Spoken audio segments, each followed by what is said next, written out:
One, two. Hello, hello, one, two. Hello, hello, one, two. Hello, hello, one, two. Imagine over 500,000 trucks of garbage dumped into the ocean every year. Imagine the economic cost of having over 100 million children out of school for a continent challenged on so many other fronts. These are the challenges a school in Ajegunle, Lagos, Nigeria is trying to tackle with a single initiative. It is called Plastic for Tuition.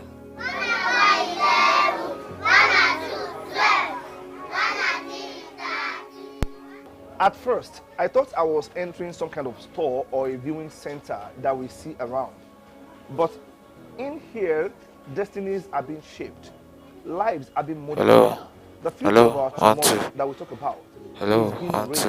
This is a school, Moritz International School. This is a school where children pay for tuition with plastic bottles. Patrick Mbamara is the man at the center of it all. It was born out of parents not being able to pay or meet up their school fees payment. With my recycling background, I introduced to the parents of the school that they can actually bring recyclables like plastic bottles, cartons, cans, aluminum cans, and any other recyclables that we can help them sell to the school for their school fees, which we did call the PTA meeting, and they agreed on what we discussed. Since then, it has been success all the way. What started as a mission to rescue out-of-school children from the streets has become a mission to rescue our planet from man-made destruction. We need to learn how to recycle. We need to learn how to reuse things. We need to learn how to... Mother Earth is not happy. We are killing Mother Earth, and it is whatever we give Mother Earth is giving us back in the same fold, if not more. So if we treat Mother Earth well, Mother Earth will treat us well. The United Nations has been in the vanguard of the push for a safer planet, even as governments at all levels in Nigeria lend critical supports. Honorable Fatai Ayola is the chairman of Ajeromi Ifelodun local government, the host community for Moritz International School. I am aware of what is happening, right behind this council in that school, and there are also a couple of places like that things like these are also happening. It's a way of responding to our environmental challenges by taking these things off our drainages so that we can have a cleaner environment. And the import of what you have seen is also to have meaningful impact on our less privileged community. And over time, we dedicate much of our resources on rebuilding our infrastructure in terms of our primary schools, so that we can have a very friendly environment for these children to be able to learn and assimilate and be at par with some of their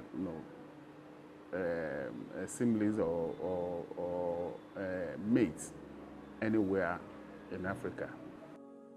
Help is coming the way of the school, and the host local government assures of providing a better location. We can do something, because we have a 4-point agenda, and education is number one on our list. With what it's doing, we will not allow that to go down the drain. Experts say a pollution-free environment is possible if more businesses and organizations get more conscious of not just how plastics are used, but how they are disposed. In Ajegunle, Lagos, Nigeria, Ayo Jimmy, Sook News.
Good morning to you, wherever you're watching us. This is Early Exchange on Souk News. My name is Ayo Jimmy. Welcome on board. I'm blessed to know you, Jane. It's good to know that you're always on the other side watching, and we're glad to know we can help you start your day.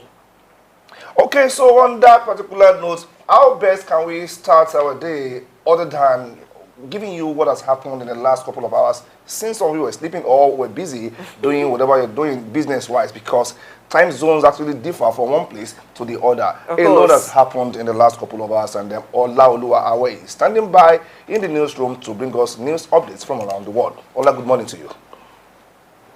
Good morning. Good morning. Thank you very much. Okay, so if you're ready for us, let's have the news.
Good morning and welcome to the morning update on Early Exchange for the latest news. As usual, I'll be guiding you through the top stories from around the world.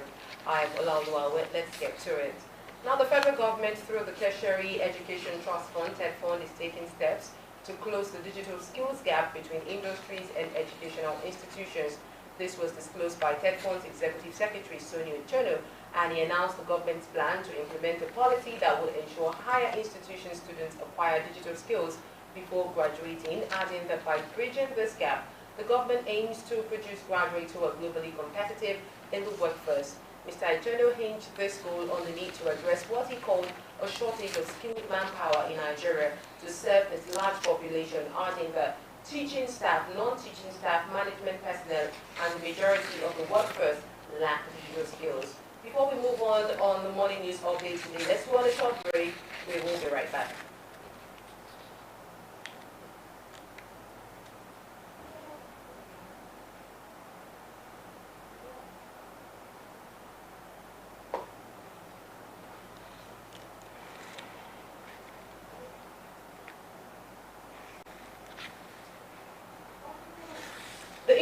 Now welcome back to the morning updates. The International Center for Tax Research and Development, ICTRD, has cautioned the Federal Inland Revenue Service acquirers against the implementation of multiple taxes, urging them to avoid burdening consumers. The president of ICTRD, Morenike Babentina Shaye, who gave these advice, expressed concerns that multiple taxation could deter investors from the manufacturing sector in Nigeria.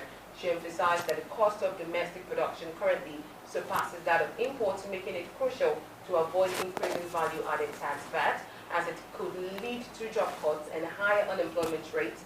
The former chairman of the Ogun State Internal Revenue Service, urged the FIRS to collaborate with the Market Traders Association of Nigeria and should propose that the FIRS should monitor payments instead of requesting the association to add VAT, as the tax is already included in the purchase of goods.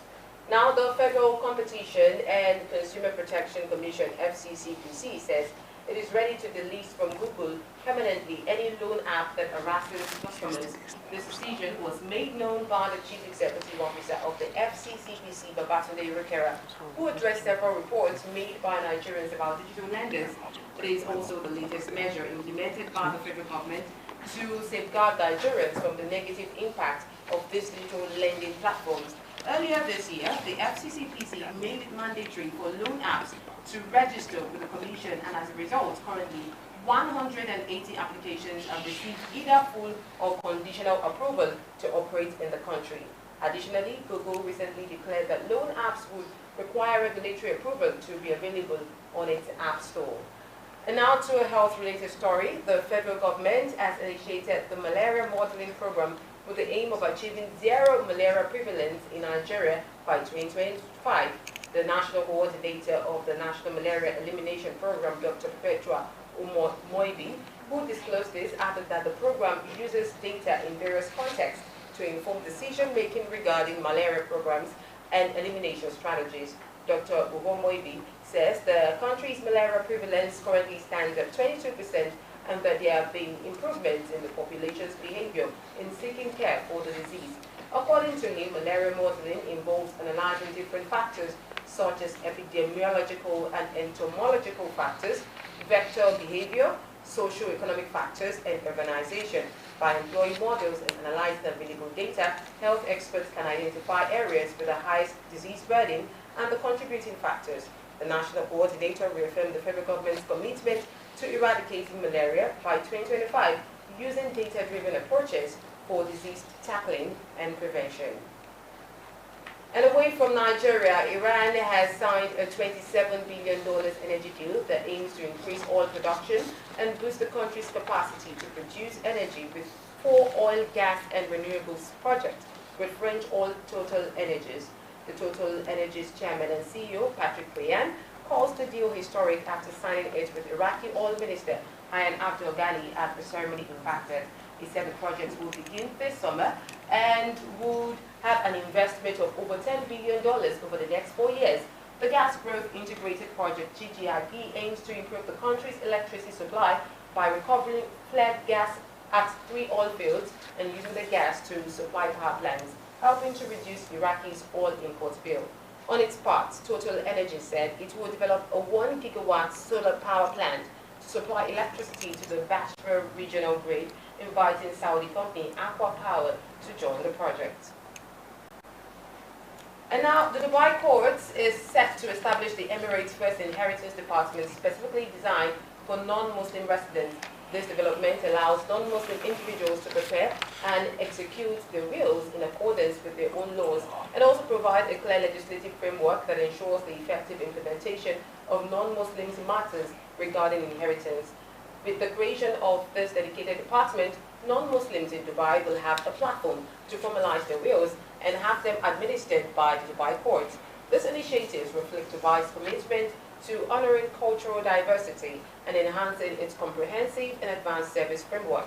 The head of the Special Court of Inheritance in Dubai, Judge Mohammed Yassim Al-Shamsi, says the decision aligns with the directives of the vision of the Emirates. To support this initiative, Sheikh Mohammed bin Rashid Al Maktoum, in his capacity as the ruler of Dubai, issued Law Number 15 of 2017. This law applies to all wills and probate matters pertaining to non-Muslims in Dubai, including the Dubai International Financial Center. The European Medicine Agency, EMA, has raised concerns about the safety of Novo Nordisk's diabetes drug, Ozempic, and weight loss treatment, Saxenda, following reports of suicidal thoughts and self-harming behavior in patients. The Icelandic health regulator detected 3 of such cases, prompting the EMA to question the drug's safety. The EMA's review is specifically focused on medications containing active ingredients which are commonly used for weight loss.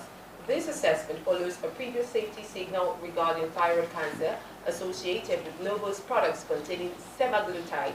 Although suicidal thoughts are not currently listed as side effects in the European Union's product information for these treatments, the EMA intends to determine whether the review should extend to other medications from the same class known as GLP-1 receptor agonists. And now Nigeria's superstar David Adeleke, popularly known as Davido, has risen above recent scandalous allegations and is leaving an indelible mark on the music industry, despite claims made by US-based model Anita Brown and French model Ivana Bay that they carry Davido's child. The artist remains undeterred, proudly representing Nigeria with unwavering pride. Davido recently embarked on a musical tour of the United States, captivating audiences with his electrifying performances. His cosmic spectacle in Houston was so awe-inspiring that Mayor Sylvester Turner declared July the 7th as World Davido Day. Commenting or cementing his impact on the global stage, the artist continued to break records in Texas and Chicago, solidifying his status as one of the greatest artists of our time. But Davido's interstellar journey is far from over. Next on his star-studded tour is the vibrant city of Boston, where he will perform at the MGM Music Hall in Fenway Park on July 13, 2023. Fans eagerly await this extravaganza with tickets starting at just $62, about 48,000 naira. Davido's story is a testament to resilience, perseverance, and the power of talent. Despite facing scandal and potential backlash, he continues to captivate audiences worldwide with his artistry. His journey serves as an inspiration, reminding us that success often comes to those who are determined, talented, and face obstacles with grace and confidence.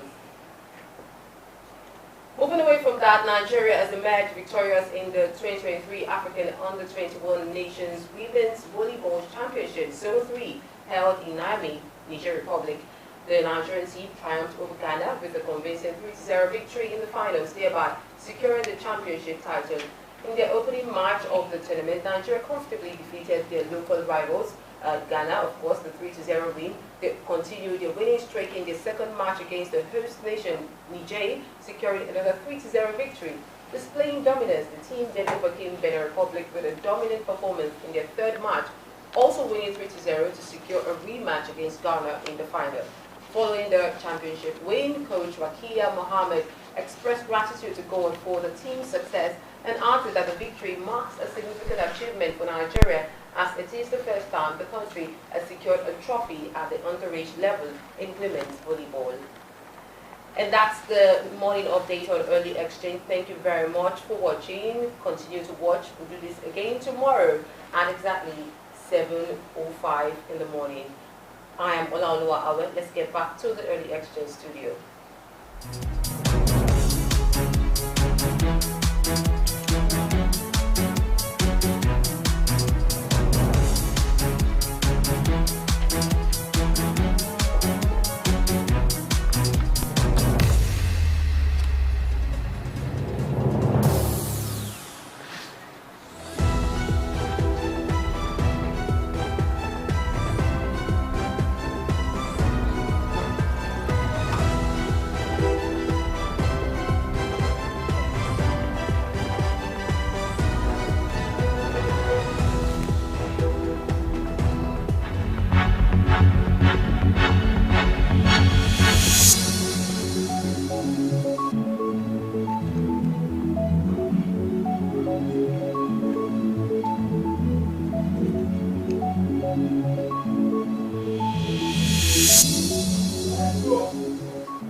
Thank you very much, Ola, for the news. Now let's look at some of the trending stories this morning, as Nigeria may record 700,000 unwanted pregnancies in 2023, according to the UNDP. It's funny to know that we're just talking about population increase in Nigeria yesterday. I have Idausa someone's who's a director, ADSC, in the studio with us this morning.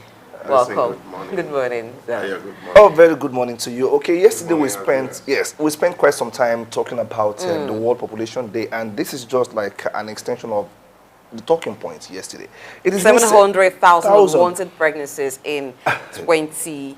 2023. This year, we have, we're in July now, so we have like 5 months plus to go in the year, and UNDP says the challenge of funding family planning in the country may lead to increasing unwanted pregnancies and abortions. During a panel discussion, as yesterday was World Population Day, the technical specialist maternal and reproductive health, UNDP, Dr. Adila Khan, said that the funding gap for family planning was widening, increasing from $25 million in last year to $32 million in 2023. Family planning. We should plan. Some will not even believe there is anything called unwanted pregnancy in the first place. Because there is a particular protocol of events that leads to pregnancy in the first place. Maybe unplanned pregnancy is the appropriate word. But all the same, we have funding issue in the family planning policy that we have. Of course, when you talk about family planning, it comes at a particular cost. Contraceptives and all other forms of family planning. And they're now saying that because of that paucity of fund or fund shortage, funding gap, we may have 700,000 unwanted pregnancies in Nigeria, and even abortion is part of it. In 2023. So meaning that in 2024, our population may likely increase by that number or more, because we may have multiple births. You see, the challenge before us as people is the fact that we are constantly pushing most things to government. When you say there is funding gap, these are issues that has to do with individuals to know whether they have capacity to raise for their children. And then you put this to government to put money to bridge the gap for providing pills for family planning. I think that's not the right way really to go for me as a person. I think we should be looking at public education for people, like we said yesterday on the studio. Yes. Let's sensitize people, let them know the danger of not having too many children, and then of course look for a creative way to solve this problem, because government can fund certainly everything. I agree with you, because even the acceptance of the family planning is another issue. Some persons are giving these pills, but do they use them? Because of some of the factors we talked about yesterday, religious belief, culture, and so on and so forth. Many factors. I think we have to get to a point as a people where we face the real issues that are actually burden on our stability as a people. See, the fact is this: it's an intentional act. Procreation is intentional; it is not accidental. Nobody gets forced to, have babies. But well, I think the government has a role to play. We can't really say, okay, if people are not taking all the precautions necessary for them to, control population growth, then we, as maybe the government has a role to, by way of policy. Yes, policy. Although you can only force a horse to the river, you can't force it to drink water. But then there are people who actually want to control birth in the rural areas, but they are not even informed about it. Yes. So maybe this is where we can do some funding as government. Yeah, I think for me, what is important is to see how we can give value to public education, public information, and to let people understand what are the dangers. Probably, of course, you have to deploy the media, radio in local languages, community radios, to enlighten people on what are the things that they could do. But also, don't forget, people are also afraid of the negative impact of some of these contraceptives. True. Yeah, so this is what we need to really talk about. And there are other very simple ways that will really not cost too much of funding. When we're talking funding, health issues coming.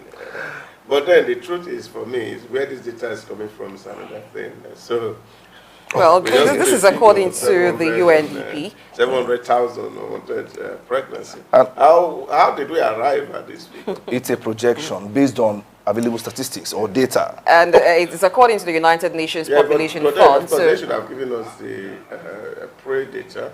Okay. Of how many unwanted pregnancy we had last year. Okay. As against the abortion figure last year that led to this projection. Okay. But you see, what we see in public space is people try to create relevance for themselves. And I think government had to be very wary in terms of response to some of all these data and information put in public space.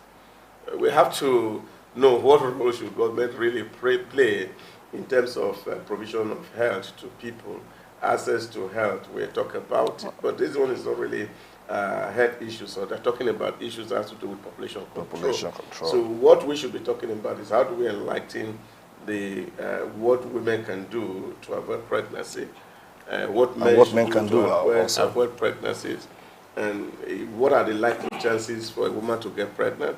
These things can be predicted, and necessarily we don't need to have to use contraceptive or put other things in place that will cost money. So we should be looking for ways to solve problem that does not require more money. Okay, let's move on to something else in the papers today. Naira devaluation. Nigerian students face tough times in the UK because tuition fee has actually soared. Yes, it is expected.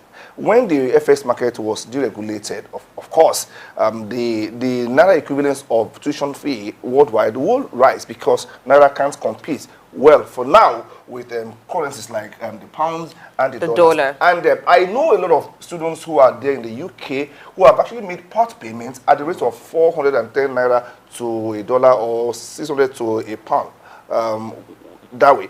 But now they are battling with paying the fee because schools there will not accept Naira payments. You must pay in their local currency, and this is an issue for them.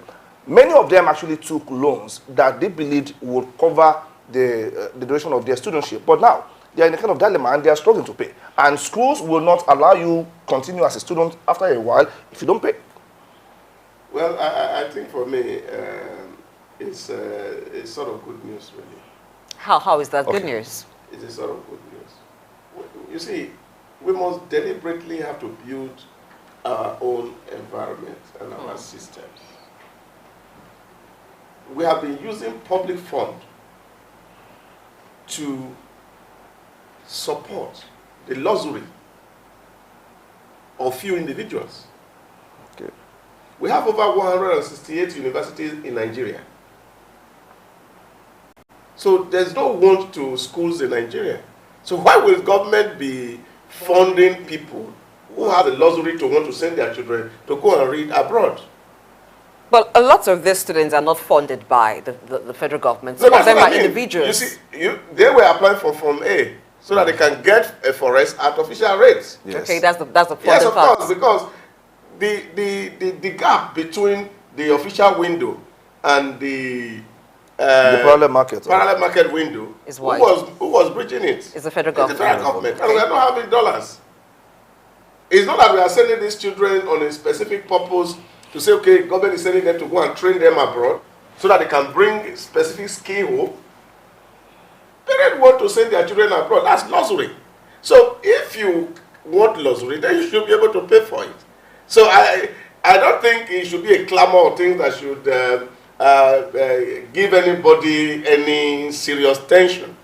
That you have, if they can, they can come back home and finish. But you know that they also contribute to diaspora remittance because some of them are working while they're schooling, and even after schooling, they remain there and they still remit some if money they have back home. they are doing, why are we talking about foreign exchange? So if you are working where you are schooling, you should pay with dollar because you are earning dollar. Well, you know, I think what they're earning is not that big for them. For them to take care of everything. Yes. Yes. So if you talk about remittance and you say students are working and they are remitting money, so that shouldn't put pressure on the government at home. Which also presupposes that if you're earning money as you are in school, and you should use the currency of the local place where you are doing your school to pay your fee. So we won't be talking about exchange rate and issues as it affects foreign students. Some of them work just to make ends meet because not all of them, like I said, are opportune to be under any scholarship or have parents who send money to them. So some of them get there and they do some jobs by the side to make ends meet. And they only have 20 hours to work in a week anyway, which is not enough for you to do anything meaningful. But the thing, so that we can have good quality education at home and then not begin to move people abroad for the argument. That's my personal view. I think I want to agree with you on that, but that will not be an immediate execution. It takes time. Yeah. That these people now feel trapped. They feel trapped over there because they can't abandon their education midway and coming back home to what? We have not built our schools to that point you're talking about now. So I think this is more like they are entitled to complain, to groan in pain because they are in pain. Yeah. But it is not just though this story is about Nigerian students feeling the pinch of the Naira devaluation to major currencies in the world, but some other persons are also feeling it. Yeah. Importers are feeling it. Definitely. So it's also showing up in the increase in the price of goods. You see, my own argument is very simple. If as a people we want to grow, we must begin to look inwards. Mao Zedong did this for China. He shut their seaports, Yes. their airports, their landways for 30 years for a homegrown China. And today, Chinese, they are all over the world with competencies built at home. This is what we should be looking at. Let's begin to think how to produce what we eat. When COVID came and 6 months there were no movement, people were eating. Yes, they were. We survived. We did. If it had lasted for 2 years, we would have found creative way to solve our problems. You see, this is what it is. They say necessity is the mother of invention. If there are no pressures, if there are no challenge, all of us will just relax and we are waiting for other people to think about what. This is the opportunity for our people at home to begin to think about survival. And that creative energy will be unleashed to produce things that we can also ship abroad. Okay. Now let's turn to health as the National Agency for Food and Drug Administration and Control, NAFDAC, has issued a warning to Nigerians against buying drugs, buying fruits from hawkers, and also buying drugs from hawkers. Now, talking about buying drugs from hawkers, I don't know how it got to the extent that among the things to be traded or one of the goods to be hawked, you would hawk some other things, food items. You would also hawk drugs, and some persons find it very, they find it okay to patronize hawkers of drugs who are not pharmacists. They just tell you, oh, this drug can take care of this and that. It's not an issue of convenience. No, it's not convenience really. It is ignorance. Because many of them don't understand what they are doing. And you see, it is not an excuse anyway. I know the story of a man who bought drugs on the street, just like that. Anti-malaria drugs. Trust me, his kidney got almost damaged. And it cost the parents a lot of money. You would see, I'm appalled, you will get to a local seller selling groceries. And they have drugs they have drugs, paracetamol and so on and so forth. Yes, some of them are called over-the-counter drugs. But then, are they qualified to dispense? Because even when you go to the local pharmacy, there are some drugs you really can't buy on the counter and you find it. So, more like this, those who are selling are actually cashing in on the ignorance of the people. They are feeding on their ignorance. And this is an issue for us to talk to. Yeah, but like I said, you see, we have a fundamental problem in Nigeria. And that is our people getting to understand that we will need to support government agencies and institutions to succeed. And I think that's what NAFDAC is trying to do, public sensitization. You see, there are a lot of people who are licensed to sell with patent medicine dealer license that is issued, and these people you can check. Now, there's a whole incidence of fake drugs in Nigeria. These drugs are not sold in official outlets. And it is these informal outlets, like Blessing has mentioned. This is where these drugs are sold. And of course, the redistribution of banned substances are going through these channels. So I think what we should do is that people should also support law enforcement agencies to report such people and be honest enough, because it's a danger to society. Yes, it is. So we have to report them and get them to do what is right. And if there's a need to sanction, and people should know that people who do these things, that they're actually acting against the law. And then you have to be very strict in terms of implementing the law of fake drugs. When I was much younger than this, I used to go to the villages once in a while on excursion, and I met a man who was hawking drugs from one village to the next. And that was not just it. He was actually injecting people. Same syringe. He was called doctor, but when I found out, he was never a doctor. He never, Not even a nurse. not even a nurse, not even a registered pharmacist. He just felt, okay, there was a market, a huge one, because villagers knew close to nothing about who is qualified to administer drug or even injection. And I was wondering, how many people would they have actually caused Injected? that? Because one syringe, I saw him do it on 3 different children. In the same Transferring, neighborhood. And I was still infections much younger. possibly. Of course.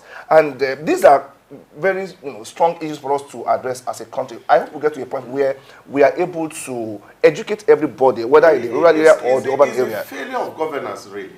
Is it really a It's governance a failure issue? of governance. We have 776 local governments in Nigeria, and I don't think it costs a local government anything to have a primary health institution, even maybe at the local government headquarters. I think they do. No. They do, but I think we need they're to not do well equipped. more on but that. this is equipping is access that is the issue here. Okay. And this is what is giving these people, can call them fake doctors or fake medical practitioners, this liberty to enter into this remote area because people don't have access. You see, but you just need a small space that may not cost so much a fortune to have the basic equipment in there. And even if it's going to be commercialized, it should not necessarily be free. Because the people who are selling the fake drug, they're not doing it for free. No. Now, if the people, the citizens are willing to patronize these quacks, and of course government institutions are there, and they can dispense right drug, and people have access, we won't be talking about what we're talking now. So the real issue is the fact that over the years, the third arm of government, which is the local government, had actually lost complete relevance in the place of governance. Because they are supposed to be dealing with those local issues and don't give opportunity for our citizens to be endangered by quacks and fake medical practitioners. Yeah, it's true. There's need for collaboration and need for the primary health centers, which are found in almost every local government to take care of that. Where you have a primary health care, you should also have a center or a part of it that dispenses drugs. And they need to do more enlightenment because, like you just said, it thrives on ignorance. They just sell drugs and they begin to assume that, oh, because this person sells drugs, is probably a medical practitioner, and they also administer treatment, whether correctly or wrongly, and this is not good at all. And they are really defrauding the people. Yes, Really. yes. As long as you can wear that white uniform of nurses and Some put that don't cap even on. wear it. Some don't even wear uniform. No, if you can wear that, you are a doctor by default in those villages, and that's sad anyway. For those of you who actually indulge in it, I think we're harming humanity. You never can tell. The next person you do that to might be somebody that could help you in the future. See, we know you're trying to survive, but then there are better ways and legal ways of surviving. You are endangering the next generation, okay? Okay, let's take a short break now. When we come back, we'll go into some other issues that made the news yesterday and probably a few hours ago. Don't go anywhere.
Thanks for staying tuned. Now, there have been various talks about Nigeria diversifying its economy, but as it still stands, oil is the major source of revenue for Nigeria. And so we're looking at the oil and gas sector this morning. And joining us via Zoom is Olabode Showumi, who is the senior legal advisor to the Senate President and consultant to House Committee on Gas, National Assembly. He's worked in consulting capacity with KPMG, Business and Technology Research with Ishikels Limited, and also event management with iTech Africa, freelance writing for Business Day and the Guardian newspaper, tactical and strategic marketing and media relations with Ericsson. Now, before we bring in our guests via Zoom, oil and gas sector, several issues, several challenges surrounding that sector. And for years, the government has been trying to make it one sector that, as it produces revenue, it gets every revenue that accrues from it. But we found that there are several other reasons that led to revenue leakages and revenue shortages. Key of them is oil theft and insecurity in regions where oil is, crude oil is gotten from. Yeah, the issue of oil theft is key. And I think, I don't know if it can be said to be the biggest threat we have to that particular sector. Because, just take a look at this. It was reported on the 14th of April this year that Nigeria lost 16.25 trillion naira to oil theft in 12 years. Now, that sounds like mere figures, okay? Look, if you have an average of 2,000 naira being spent by a Nigerian per meal on food, say like, okay, per meal you spend 2,000 naira, meaning in a day you will spend like 6,000 naira. That same amount of money lost to oil theft will feed 626,929 Nigerians for 12 solid years. Now, if you consider that we live in a country where at least 100 children die of malnutrition on the hour in Nigeria, then these people are committing heinous crime against humanity, because if we had that particular fund and it is not being stolen and it is being injected into the economy, we'll go a long way in feeding Nigerians and even funding some other amenities and infrastructures. We will not be where we are today if we're actually making use of the proceeds of oil and we're getting value for what we're digging out of the ground. Yeah, a few years ago, about 2 to 3 years ago, Nigeria was producing over 2 million barrels of oil per day, of crude oil per day. And the target was for it to get to about 2.9 million barrels per day. But it is saddening to know that we currently produce just a little over 1,000 million barrels per day. And that's because of oil shortage, oil theft. So the harm that oil theft is doing to Nigeria's revenue, it cannot actually be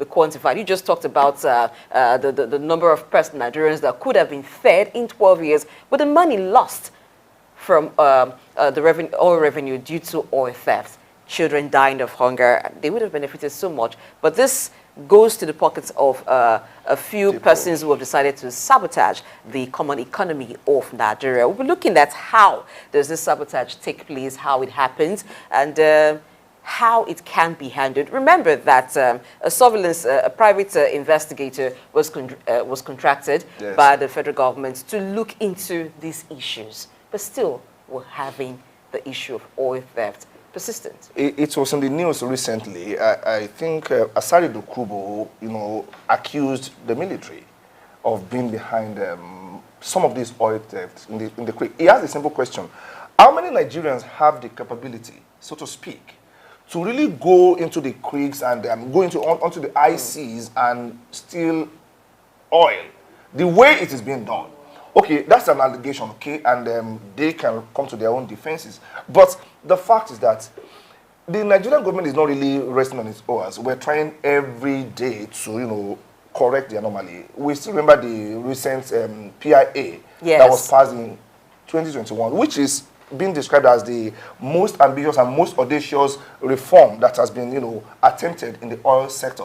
It is meant to bring some sanity into the sector, but 2 years down the line, I wouldn't know if we're winning the war, because it appears to be a permanent ailment that will, besiege our oil sector. So it's best to reason if we really are winning the war against oil theft, and not just theft this time around. There is pipeline vandalism, well, which is still part of theft anyway. And if you look at the effect of that, we know so many communities that have been destroyed. Their ecosystem has been disrupted. Of course, from pollution, due to the activities of drilling and, you know, like you mentioned, pipeline vandalism and even aging infrastructure, because some of these infrastructure were set up several years ago, and years down the line, some of them have not been changed. Some of them have not actually been improved upon. And so the people who are on the receiving end are the communities around that area. And you know, it also affects their economy, because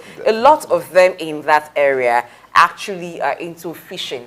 That's their means of livelihood. And so when you have the waters polluted, it destroys aquatic life. So what then do you sustain it? It also leads to youth restiveness. And you know that a part of the PIA, which talks about a trust for the communities, those in that area didn't quite like that part, that just 3% goes to them. And so those issues will further increase the acts of vandalism in that area. Because I don't think that people from other areas can just come into a territory that is not yours to begin to see that. So you may have resource control. Resource control is a big issue, and there are several variables that determine how resources should be controlled.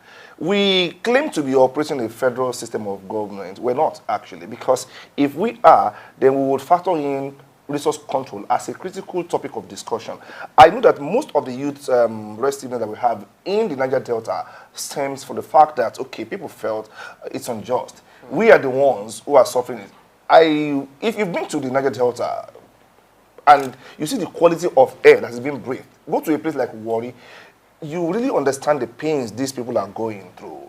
They don't have that clean air as we have in some other parts of the country. And so they feel, okay, our existence is being endangered. Our farms are being destroyed, so we deserve some more. Like I said, it's a legal issue, and a lot of factors must come into play before you can say whether 3% is enough or you need so much more. And that is why we see other states in the country trying to, you know, come into the pool of oil region, because even in the budgetary allocation, there's a particular amount of preference that is being given to those who have oil in their locale. The 30% derivation. This is still part of the federal government's effort to, you know, appeal to the sensibilities of those regions whose ecosystems have been damaged. Now, then now comes the issue of corruption. Even the 3% that is being given to, you know, localities where this oil is being, you know, exploited or explored. How well are they spending the money? People are saying the money is being siphoned into private pockets as against being channeled into development of those areas. If you see some communities in the Niger Delta, you will pity them, because you begin to wonder what is happening to the money that's being given to you. That's just it. Yeah, lots of persons have been fingered in the issue of corruption as it concerns the oil and gas sector, particularly from the area where this crude is mined. You would expect that you will see so much of infrastructure development there. You'd expect that you will see the effect of wealth on them. Wealth in the sense that these are the areas where this wealth that Nigeria lives on comes from. So they should benefit so much from it. But like we know, when there's a lot of ball passing, when you talk about the leadership in that area, some of them will point fingers to persons in government who are not making it trickle down to the common man there. So it's just an issue of it is supposed to be a commonwealth. Back and forth situation, yes. It's supposed to be a commonwealth, but it has been converted kind of to personal wealth. What is meant for all of us is being shared by some of us or few of us. That is an allegation in the public domain. I heard that our guest is ready for us via Zoom. So we have with us Olabode Showumi, who is the SLA to the Senate President and Consultant House Committee on Gas. That is National Assembly. And he has worked in consulting capacity for KPMG, and then he is a business and tech research. Then he worked with e-checkers at the same time. Okay, I need to confirm if he can hear us. Mr. Olabode Showomi, please confirm if you can hear us. All right.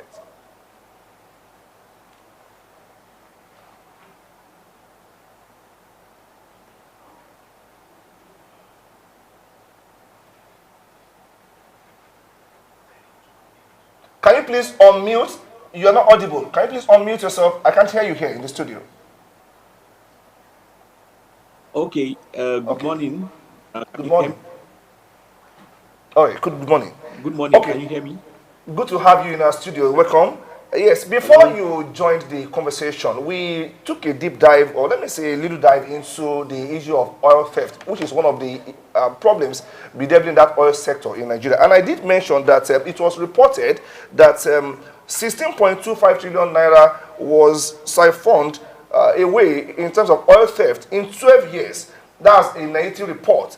And if you look at the amounts of that particular amount, I did say before you joined us that amount, if you feed a Nigerian 2,000 naira per meal, which is 6,000 naira per day, that amount of money siphoned away in oil theft will feed 626,000 plus Nigerians for 12 solid years. Now, the question is this. Oil theft seems to be a problem that has defied solution. Will it be a permanent problem for us as a country, or are we making progress in winning that war against oil theft? That's my first question to you. Okay, good morning. I want to make a slight correction. I was the senior legislative aid SLA to the immediate past Senate president. So there's a new National Assembly at the moment.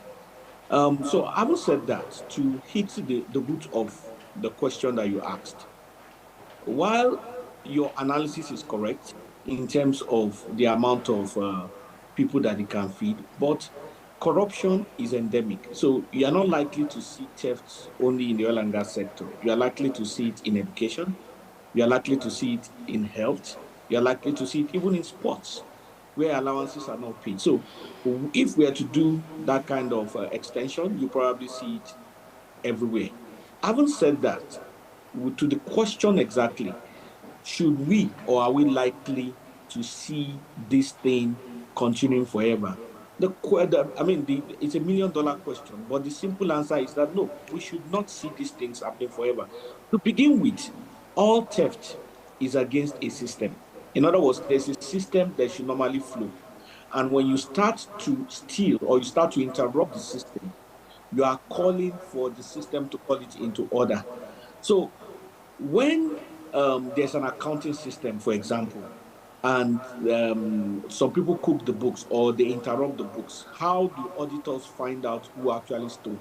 They investigate the parts of the system, and where they see discrepancies, the question, and they're able to identify why the theft takes place. It's the same thing for the oil and gas sector. There is a system from exploration to production to transportation to the final destination. So we talk about the upstream, midstream, and downstream sectors. For theft to take place, there has to be an interruption in the system one way or the other. So it is incumbent, it is the responsibility of those who are saddled with managing the industry to ensure that this theft stops. How that will be done is now a different issue. But whether it can be done, the simple answer is yes. Oil theft can be stopped. It's as simple as that. All right, now what's the critical steps that are being taken by the Nigerian government to promote the expansion of gas infrastructure and also the promotion of gas-based industries? We've seen that some companies have left, some oil exploration companies have left Nigeria. How are we tackling that? Well, I mean, I cannot speak for government because you just asked what the government will be doing. It is those in government that know what they are doing and what they're likely to do. But having said that, as somebody who's in the industry, I can speak to the signals that the industry is getting and speak to the activities that is happening within the industry. Gas-based industries is one of the anchor points of the gas master plan, which focuses on 4 main areas: LPG, which is your cooking gas. It focuses on gas to power. which is basically power available for gas. It focuses on gas for industry. So that is basically industries that use machines and machinery that uses gas to power them. And of course, gas-based industries, which are industries that use gas as raw material. So you're talking about steel, you're talking about the fertilizer plants, you're talking about methanol. Now, if industries in those areas are leaving, it is hasty generalization to assume that the only reason why they are leaving is gas, because there are a lot of factors that make up an industry or that make an industry to be viable. It's basically saying that if a news station is closing down, the reason why they are closing down is because they cannot get news. I mean, there are so many factors that goes into a business.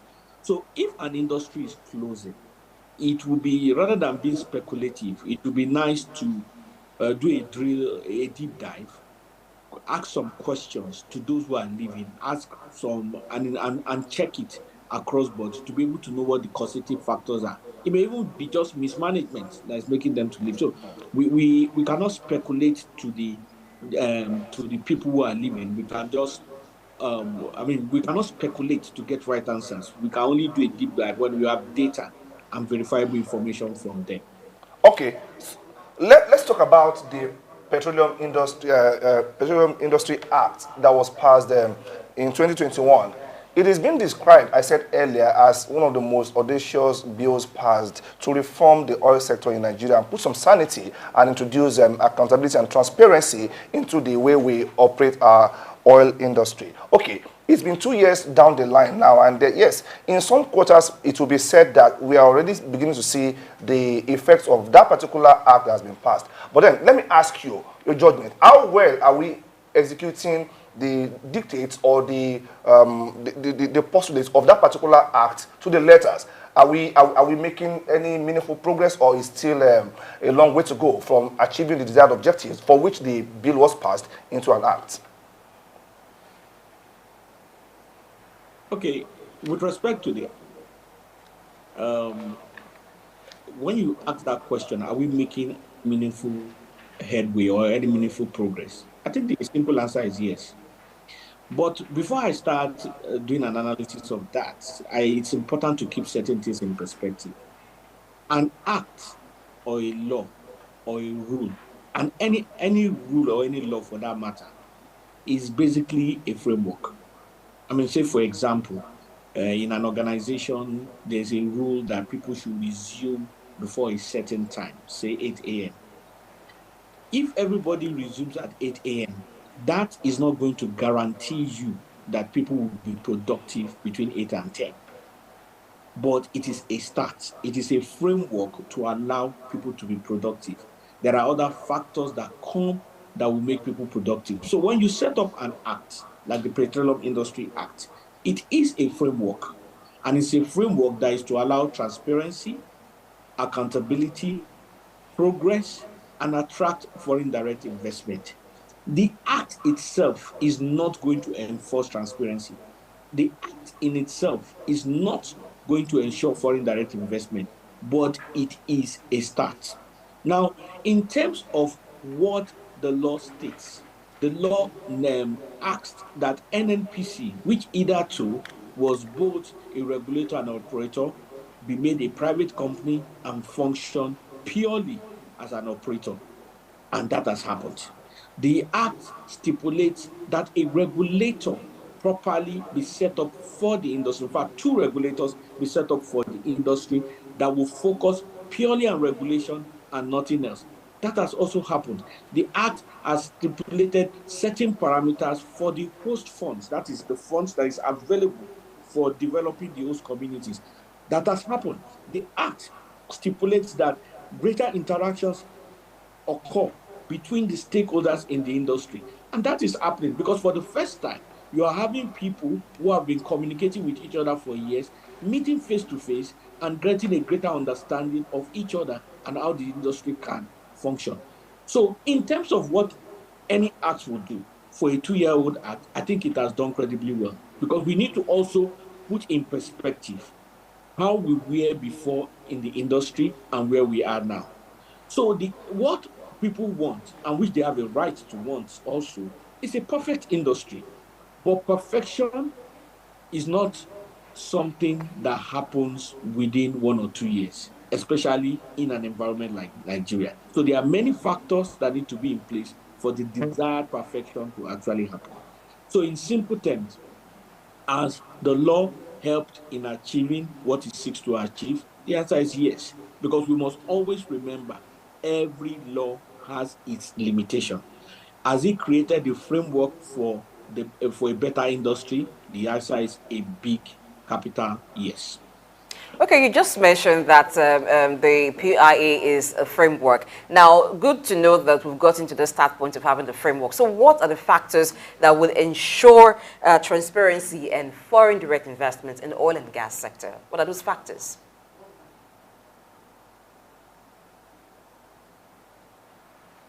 Culture of the people, and that there are some things that have to change in terms of the way we do things. I mean, this is not the time or the thing to go into greater details.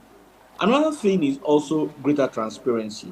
I mean, many people may not put it in perspective, but rule of law is an economic fundamental. In other words, when we do contracts, when we make agreements, we should honor them.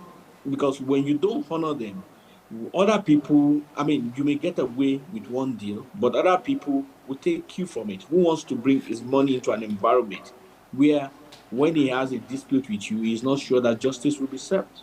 So everywhere, rule of law is an economic fundamental. Those are things that need to be in place. Then, of course, there has to be a greater publicity of the things. And the truth is that as a government and as a people, not just government, as a people, we need to take certain very strong stance on what we really believe in when it comes to energy transition. But that's also another discussion for another time. So there are a number of industry-related issues, some of which are technical. There are some that are also cultural in terms of how the kind of corporate culture we have existing, and some other things as socio-economic culture. A number of all these things need to change for us to be more friendly and more attractive to to the world at large. Okay, so I get that. It's a complex interwoven nature of the whole process that matters. We're talking about so many dependencies that can actually ensure transparency in that sector, as you have submitted there. Now let's talk about we'll talk about the arrival of Dangote Refinery as part of the effort of the government to promote local content development in the sector. Now, the whole idea of local content is about ensuring that more Nigerians, whether as investors or workers, participate in the development of the oil sector, the oil and gas sector in Nigeria, at least with respect to that oil and gas sector. Now, we have the likes of Dangote Refinery. What more are we doing to promote local content development? Maybe that are not known to us, that are not, critical stakeholders in that particular sector, that you think, yes, Nigerians should, have a cause to cheer about in years to come. Okay, so there's a difference between sector and public sector. Government can encourage private sector, but it is the private people that will decide if they want to do business. I mean, government, for example, can set up tax incentives that if you go into this line of business, we will not tax you for 3 years. But it is still people that will decide whether they want to do those kind of business. Dangote Refinery, as far as I know it, is a private incentive. It is not government. So it is an individual who has worked in collaboration with government and in collaboration with certain external factors to set up his own company. That always needs to be kept in perspective for Nigerians.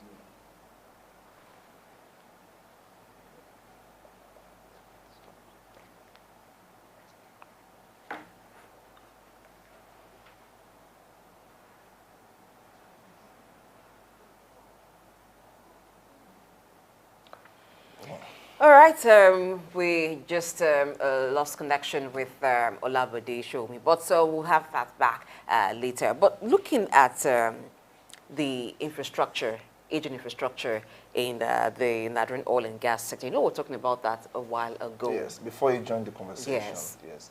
So the whole idea is, if we have a system that works, part of why it works is because there are processes that have been factored into its, its setup in the first place to ensure that, yes, what needs to be done in terms of upgrade gets done. That is assuming that the system works as a whole without disruption, as Mr. Labode said earlier. But in the oil and gas sector, I wouldn't want to say with boldness that it has worked without disruption. We know that we have quite a number of local refineries here, and they're not working. Fine. We are seeing the likes of Dangote Refinery coming on board, which is a good step. But people are asking, if the system is working, why don't we have the other refineries working? Yes, even the modular refineries, why don't we have a combination of production from every part? You have the refineries that we have put at maximum capacity, and then the modular refineries are also producing their own quota. That would help to shore up enough quantity of petroleum products in the country. Yes. So beyond that, Nigeria is moving towards self-sufficiency or alternative. Okay, he's back. We're getting signal that we have our guest back. Mr. Labode, can you hear us? Please confirm.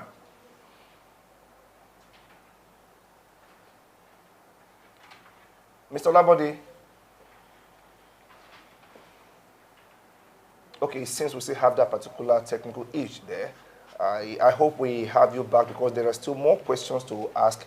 This is oil and gas sector. It is still the mainstay of our economy, and we can't ask enough questions on the show about it. Okay, so we have the good news that Olabode is back with us. Are you there? Yes, good morning. Okay, so good to know that you're there. Now let's look at investments to modernize and also upgrade the aging infrastructure in the oil and gas sector. Are we having enough investment and efforts towards modernizing and also upgrading aging infrastructure in the oil and gas sector?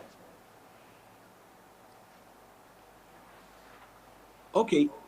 I think it's important to note that investment within the oil and gas sector is not something you can do from your savings. It's the nature of investments everywhere in the world, that it's developmental or very huge corporations or governments that invest in it.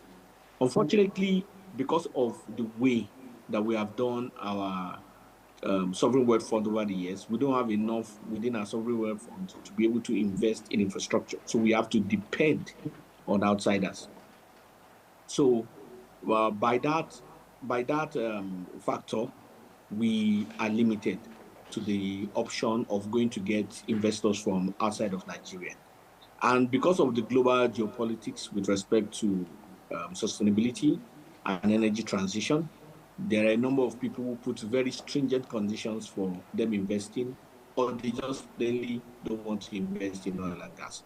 So that is the situation we find ourselves. However, for some other countries, like the Arab countries, Saudi Arabia, the UAE, Kuwait, they have significant funds in their sovereign wealth funds, so they are able to invest in infrastructure. So we are who we are. We have found ourselves in the situation that we find ourselves. We just have to continue to be innovative, to look for options to funding our infrastructure. I mean, one of the things that did happen was that the AFDB partnered with a private firm to do a floating LNG, for investment in a floating LNG plant somewhere off the coast of Bayelsa. So that's an innovation that can take place. Maybe we can talk to the South Africans. They also have some amount of money. Maybe the Egyptians could be interested. But the point is that we have to look for ideas outside the box. So basically, because we just can't give up. It's as simple as that. Okay. Yes. We know that renewing infrastructure or constructing new ones calls for cost. It comes at a particular cost. And collaboration with foreign direct investors is actually key. But it is being said that in Nigeria, it is facing a lot of challenges because we're not having that amount of FDI input as we would have expected? What are these challenges that we're facing that are actually making us not able to attract FDI input in Nigeria? And what way forward can we, talk? Well, when it comes to investment, the challenges to investment is basically risk. So how risk averse is the person? How familiar are they with the market? Have they successfully done business there before? And then when it comes to the project itself, it's also the security risk is one. I mean, the fact that people localities disturb those who are investing in or building plants is a risk. So basically, why would I want to come to Nigeria where the host community is going to be holding me to ransom when I can go to Guyana where the people will be laying roses for me on the floor? So those are considerations. So when it comes to the factors for deciding where people invest, they are multifactorial. I mean, rule of law is also another risk that people want to consider. So basically, we must know that there's a certain pool of funds that is available for investment in the oil and gas sector globally. And that pool of funds, if it doesn't go to point A, to go to point B. So for the people that have the pool of funds, they have to look at what are the things that, where is the thing going to be most effective or rewarding for them. But what I'm basically saying is that we have to go outside the traditional system. We have to look for other ways of aggregating funds for us to fund our projects. Because if we are going to rely on the foreign direct investment, like you put it, we probably will not get anything done. And at the end of the day, we'll be engaging in blame games. So rather than doing blame games, rather than pointing fingers, let us look at options forward. I mean, that would be my own submission in the area. Okay, now let's look at environmental responsibility towards areas where oil exploration is done. There have been talks about cleanup in some parts. How's that going?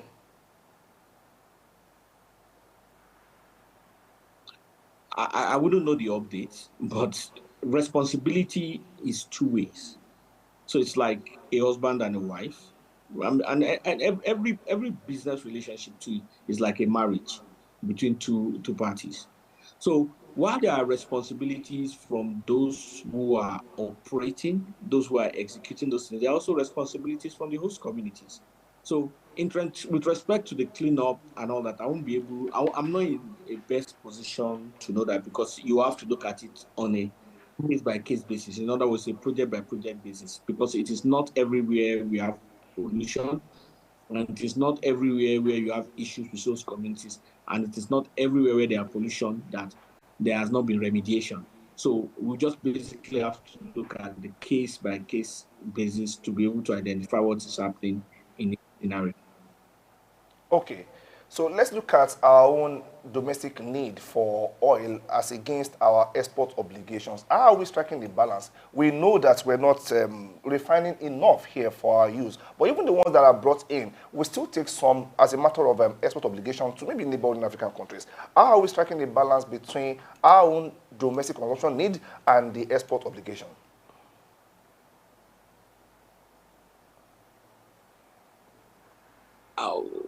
I'm not sure we have an export obligation for finished products. I'm not aware of that. The best that probably happens is maybe crude oil obligation to some parties, which could include one or two countries. But in terms of finished products, I'm not sure we have such an export obligation. But I stand to be corrected. It possibly could have been signed, but I'm not sure such an obligation exists. So going forward, what do you think should be the plan and strategies for the oil and gas sector, particularly regarding exploration, production?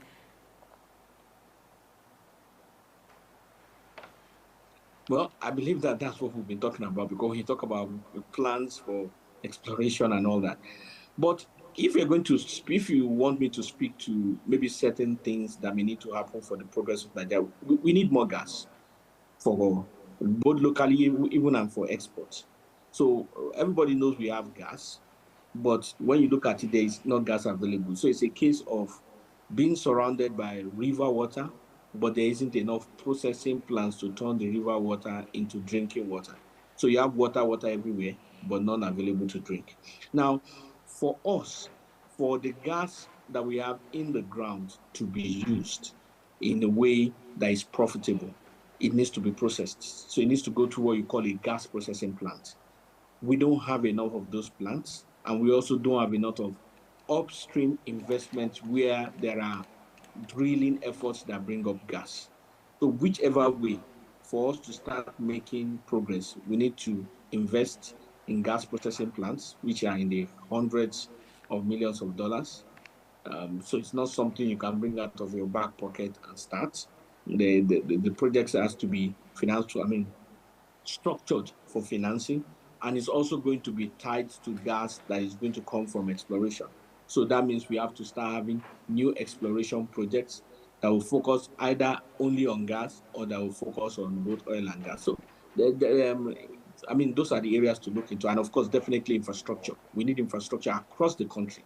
And I'm talking about gas infrastructure by pipelines and related, for there to be even development. Because one of the focuses of the gas master plan in terms of how it can be structured is that you can actually have a cottage industry in every local government. So by cottage industry, we're talking about a small scale industry that will be able to use the raw materials of what is produced. We will use as raw material what is produced in that locality.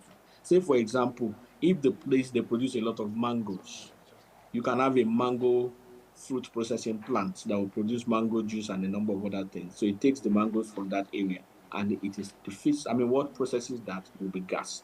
So basically, we need more investment in upstream. We need investment in the midstream, which is the processing plants, and of course, for pipeline infrastructure, which is also midstream as well. Those should be the focus areas for the industry moving forward. Okay, Mr. Olabode, on a very last note, you know so much about this sector. You are part of the sector in a particular context. Now, I want you to scan the horizon for Nigeria as a country. What do you see on the horizon in the next 5 years with respect to our oil and gas sector? Positive? I want to assume. Well, if we are to look at, first of all, in fairness to the current administration, I think they were the only ones that gave practical insights into what could happen in the industry. And I'm speaking from a knowledge perspective. Because one of the things that was said during the town hall meeting, the only town hall meeting that the current president had, was that they plan to build a pipeline that will run across the southeast and connect it with the southwest. Whether they actually do that or not, the fact that they thought about it and could say it means that there is some knowledge on how the industry works and how it can be profitable. So the implication of having a pipeline that will run across the southeast and the southwest is that all those little cottage industries that you have in Aba and all those places and environs can actually be scaled up and using gas infrastructure as something that will process it. But more importantly, the process of building that pipeline means that there will be job available for the boys across board in that area. So I want to believe that based on what they have said, if they pursue it, in fact, if they pursue half of it, we'll be smiling at the end of that 5 years. So I think very that's much the best way appreciate to your summarize time with us this morning. Olabode Sowunmi, who is an oil and gas consultant. Thank you very much for being on the show. And now we'll take a quick break. El Exchange continues after this time.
Good to know you're still watching us. This is Early Exchange on Souk News.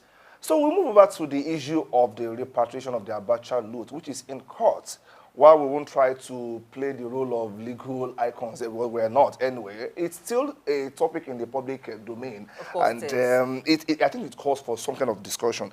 We read in the news some hours ago that the Federal High Court in Abuja asked the federal government to account for $5 billion that was recovered from Abacha's loot. There is this issue of transparency about how the fund is being used, to what purpose is it being put to, whether it's for developmental issues or some are saying, some have the fear that if we're not careful and we're not putting the government on its toes, possibility of looting the loot for the sake of argument is right.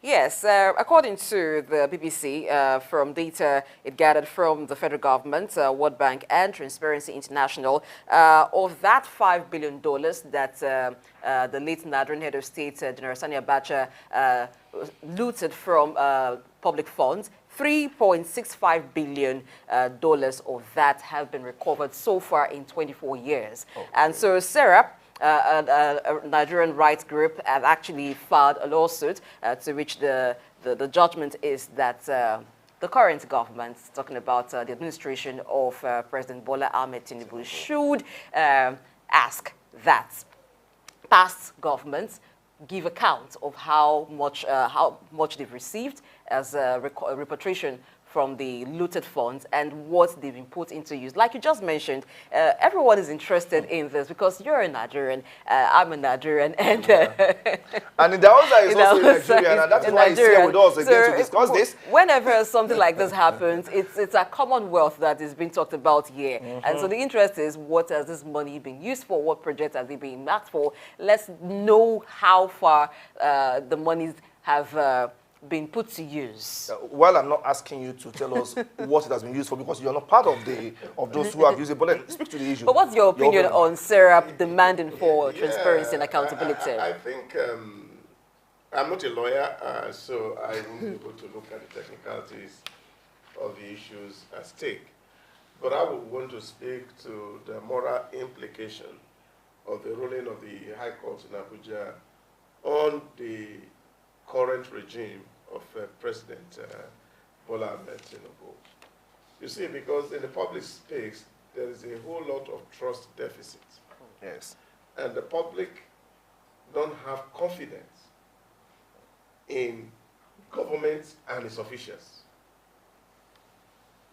And what this particular ruling of the Abuja High Court has placed a huge moral burden on what President Bola Ahmed Tinubu told the whole Nigeria on his inaugural address, that his regime is going to be fully based on the rule of law. And here is a judgment that is facing his government. Now, it's not that his government has actually had anything to do with the Abacha loot, but you know government is a continuum. Yes, definitely. Successive Nigerian government leaders had opportunity to enter into covenants with other states or countries where these allegedly stolen money were warehoused.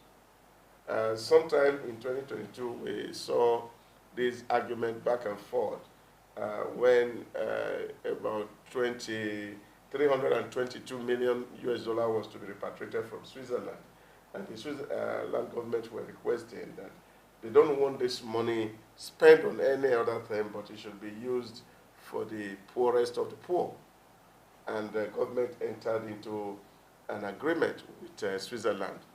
And of course, when some also were to be repatriated from America, there was also a purported agreement between the United States of America and the Nigerian government. What use should this loot that was warehoused in their country should be put into? And I think what SERAP had done was to go to court to say, well, if government enter into a covenant with other countries on behalf of its citizens, it's also the right of the citizens of Nigeria to know what kind of agreement was signed, whether they are detrimental to the Nigerian interest or is all to the advantage of the repatriating country? Now, is that all the money that is in there? Now, even the ones that have been recovered by successive regime, how has it been used? How much actually was stolen? And of course, these issues went to court. In 2020, Serap sued the government, the Attorney General, and the Finance Minister were joined in that suit to actually tell where this looted fund, how much was stolen, and how the one that has been recovered so far has been used. And this is what was tested in court, because it was based on the Freedom of Information Act that was passed in 2011, which actually give the responsibility and obligation to public officers to keep adequate record of government business and dealings. And then, of course, it was mandatory for them to present it for public interest when it is to public interest. And this is what is being tested. And now Sarah got a judgment. And now is asking the current regime to show us what has actually been done. But I think in the argument from the council to the federal government actually said, oh, we don't have records of how much was stolen.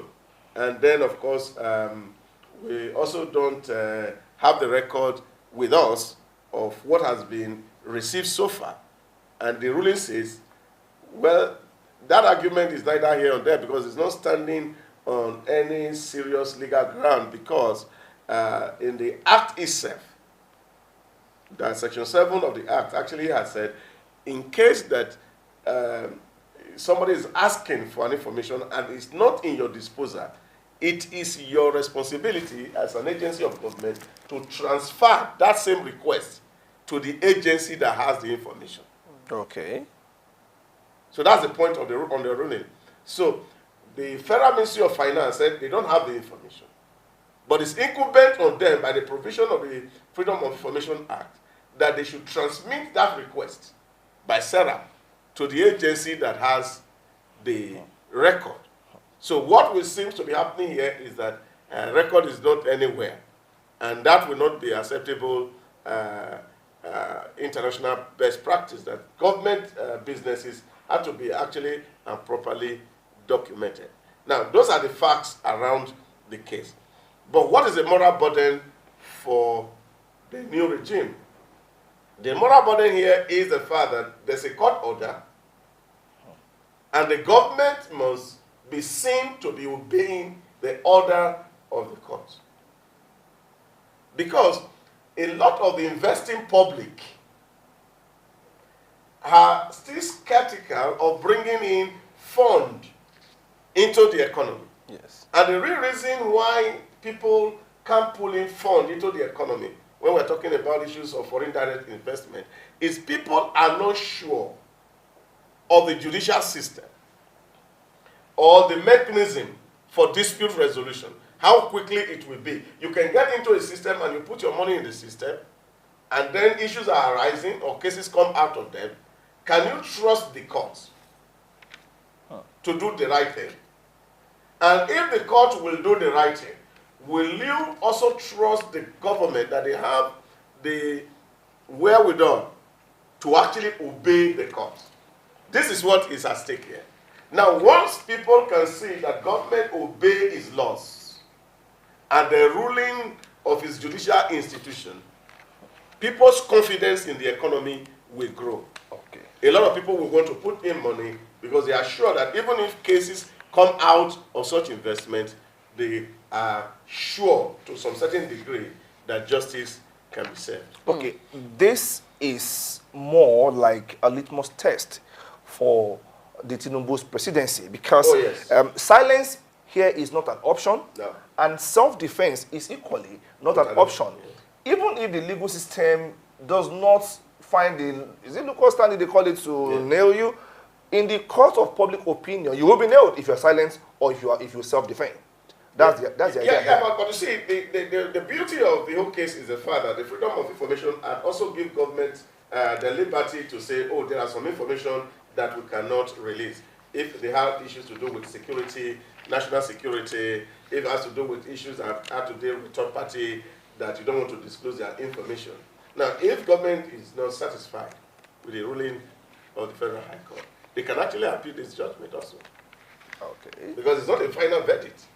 If there's a ground, a sufficient ground, why government should not give Serap That information. this information they are requesting for, then of course they should go and test it, maybe in an appeal court, to be sure that this judgment, we were challenging it because we feel that the information in question is again a certain section of the act. That's what the act says. The only ground that government will not be able to give that information is that government must be sure that there is a provision in that act that empower government not to release that information. If that case was not properly argued by the previous regime, the onus is lying on the current regime, the Ministry of Justice and the Ministry of Finance, whoever their legal representative is, to go to appeal this judgment and say, okay, we have a ground that was not properly argued, and if there are sufficient evidence, of course, maybe the judgment can also be overturned. No, but looking at it now, how will this development impact further repatriation of looted funds, not just Abacha loot, but looted funds by public office holders? If the ones that are so far been repatriated, there are questions as to the judicious use, would that encourage further repatriation? Yeah, but that's actually been the issues, and that was the real reason why Singapore Switzerland were actually hesitant in the first place. That the repatriated looted fund were also relooted by other people. And so they actually made the government to enter into a covenant to say, okay, there's no transparency in the process of government. You see, because these issues are not issues that should be really giving anybody any headache. If government is run properly and governance is actually giving prominence in the things we do, if funds come into the Consolidated Revenue Fund or is warehoused by the federal government, now when you are doing your budgeting or you are financing your budgeting, you should be able to actually see this is the money that comes in from this area. This is the money that comes in from this sources of your revenue that is funding your budget.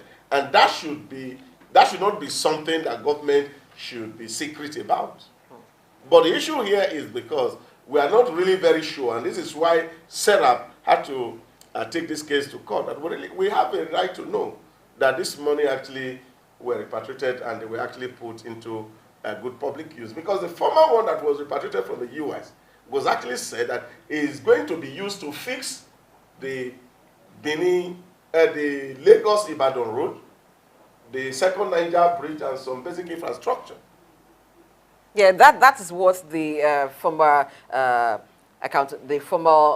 Attorney General of the Federation and Minister of Justice, Abubakar Malami, actually said that in the agreement with the US, that was what President Buhari actually directed that the funds should go into for. But we're waiting to see what the Ministry of Finance comes up with regarding areas to which the recovered loot have been used for. Now, Serap, in its responsibility as a right group, seemed to pursue from one case to the other issues that borders on the rights of Nigerians. Do you think this is an encouragement for other civil society groups to begin to push forward to demand accountability of government? Yeah, you see, it's unfortunate that, like they also said, especially Section 2 of the Nigerian Constitution, we're supposed to have giving the economic right to the Nigerian people. They say it's not justiciable. In other words, you cannot hold government accountable, not able to provide what that constitution expects government to do for a citizen. So you can't take them to court. But I think what Serap is actually set out to do, because by their name, socio-economic rights and responsibility. You see, that is what it is. So we want to see a government that is responsible, that also guarantee the rights and the privileges of the taxpayers. One of the arguments that we have in our claim when people talk about evasion of tax and people not wanting to declare tax is that people can actually see what government is doing with tax. I pay tax, I don't have good roads. I pay tax, I don't have water. I pay tax, I don't have good health care. So what does government do with our taxes? What is the moral obligation upon me to pay further tax?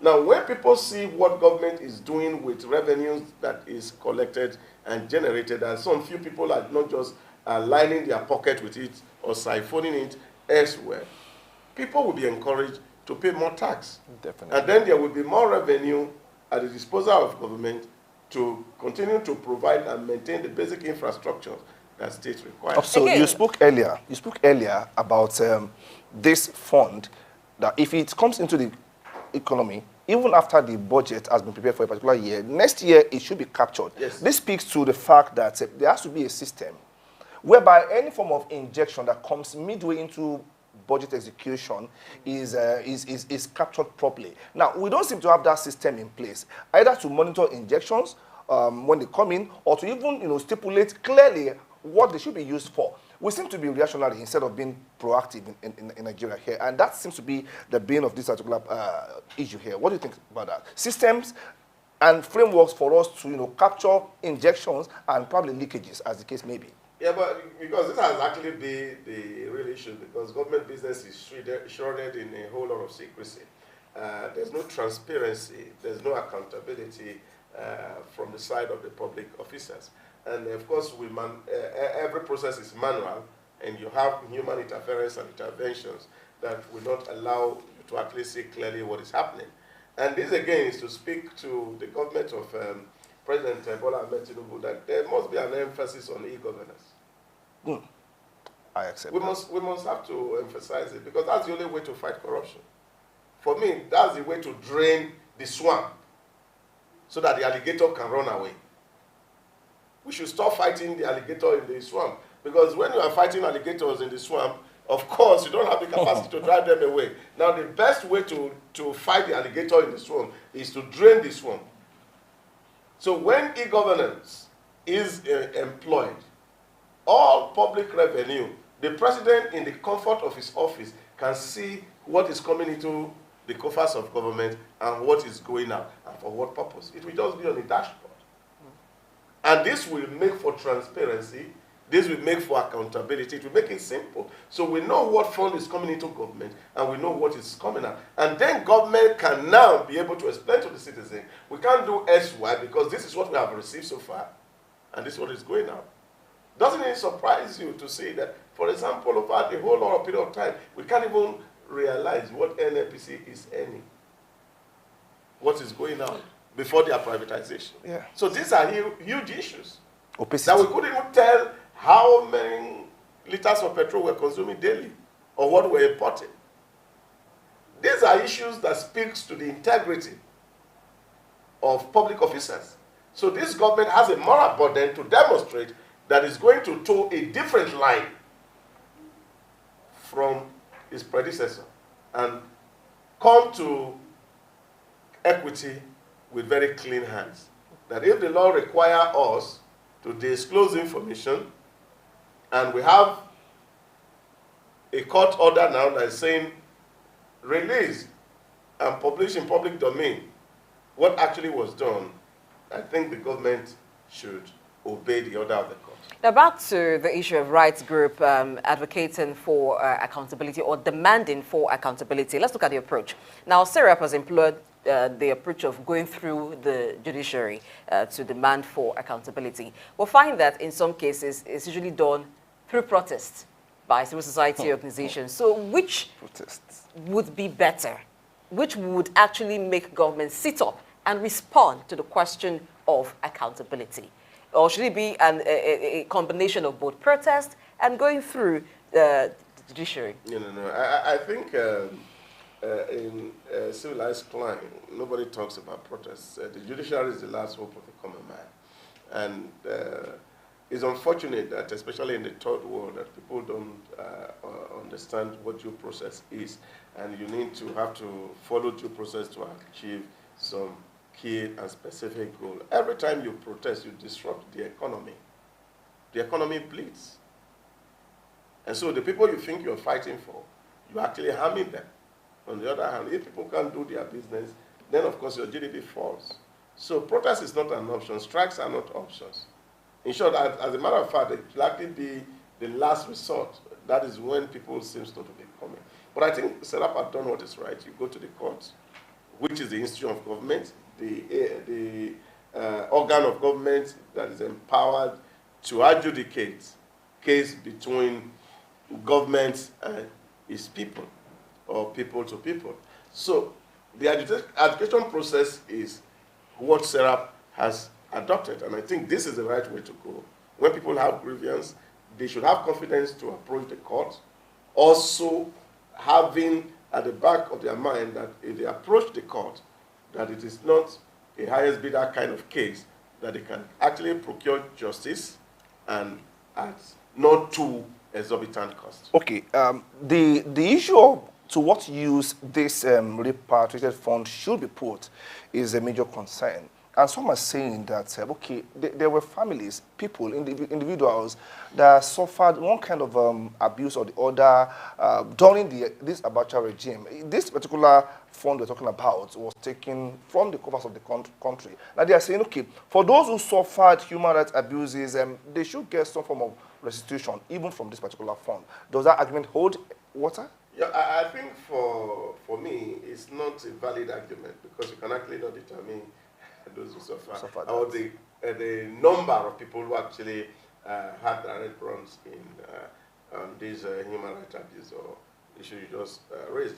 But I think what is fundamental is that what's the business of government? The business of government is to provide social infrastructure which everybody can benefit from.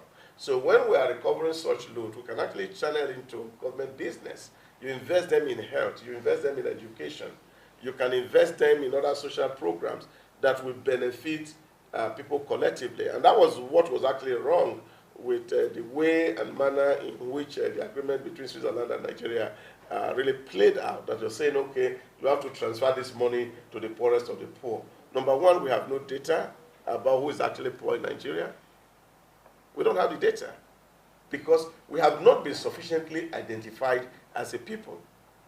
And again, this is another issue that I think that the government must also take very seriously.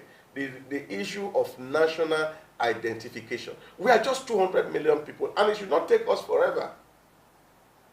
Giving each and every citizen of this nation or resident an identity.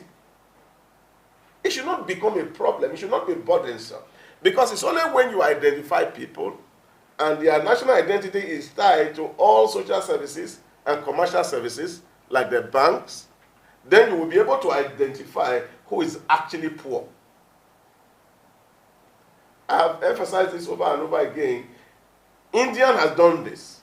You said that. And so they are able to actually transfer subsidy to the real poor because they have opened accounts for people and they see, you can see what is on the account of the person you're actually giving this resource. Now what we do here is so we are sharing the money to the poorest of the poor. How do we really determine that the real poor actually get this money? Now, if we don't have means of really identifying who are the real poor of the poor, because what you see here for some people is political patronage. Because if the money comes to your state, you are likely to give it to the members of your political party and not the actual poor people. So what government should do is really invest this in social projects that can affect the life of everybody. Put it in general hospitals, put it in common road that all of us will use. In education. And then all of us, education, and many of us will benefit. Does this judgment have the ability to birth a precedence whereby present government begin to probe previous governments? Though this one has come through the suit filed by Sarah, but would that lead to the precedence of the current government probing past governments? I don't think the government should waste any energy trying to prove what has happened in the past. They should focus on what is happening, the one that is within their control. What happened in the past is outside of their control, and the cost and investment on trying to find what is not there, I don't think should be the real focus of the government. And what the government should be concerned about is to say, let it not happen going forward. Okay. Yeah, but I think Serap is not asking for probe. But if Serap eventually will go back to court when the information in the public domain is known, there's nothing wrong that if people are indicted for wrongdoing, they should not be But you know how we are with things. You may just find that in one state, a right group is asking that the current government probe the past government on certain issues. Well, I think time will tell. That's just the short answer to it.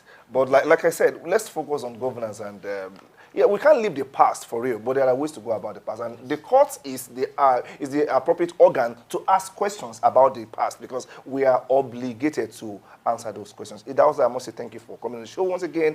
You're a part of us, and we appreciate your coming. So that is that segment. We are not done yet on the show. It is still early exchange on Souk News. We'll take a short break now. When we come back, we go to another issue for the day. Please stay with us.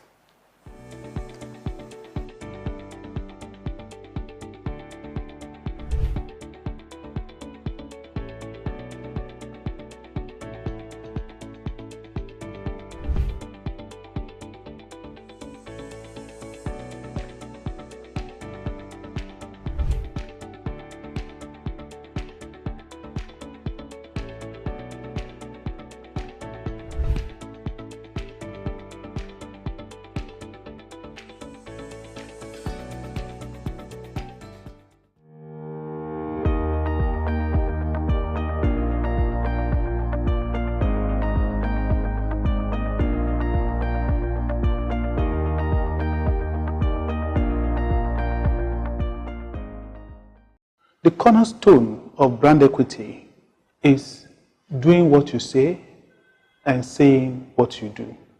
This engenders trust, and trust is the currency of brand equity.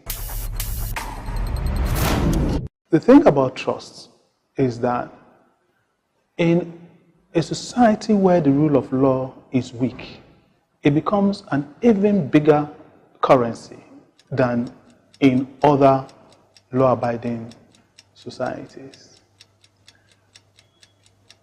And this brand equity is, for me, what has been largely responsible for most of the uncommon advantage that I've enjoyed, whether it's in building CWG PLC or the Also Leadership Academy.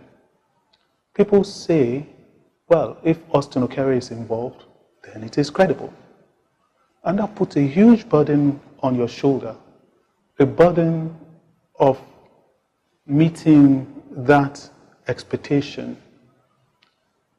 But the burden, nonetheless, that is even more yielding rather than endless expensive advertisement on global news stations. It is that burden that spurs you on to continue to do what is right. It takes 25 years to build a brand, and it may take just 5 minutes to totally destroy it. I think what we must realize also is that we are not perfect. Sometimes things fall over and they don't go as planned. When things fall over, we have to be transparent in communicating, in admitting, show a clear path of restitution and corrective action. Hiding things under the cover of let's manage the customer, let's not him know, destroys trust. And I think that the best way in which we can build and sustain any strong brand equity is not by placing expensive ads all over the place, but by building trust with people, which in summary is doing what you say and saying what you do. Think about it.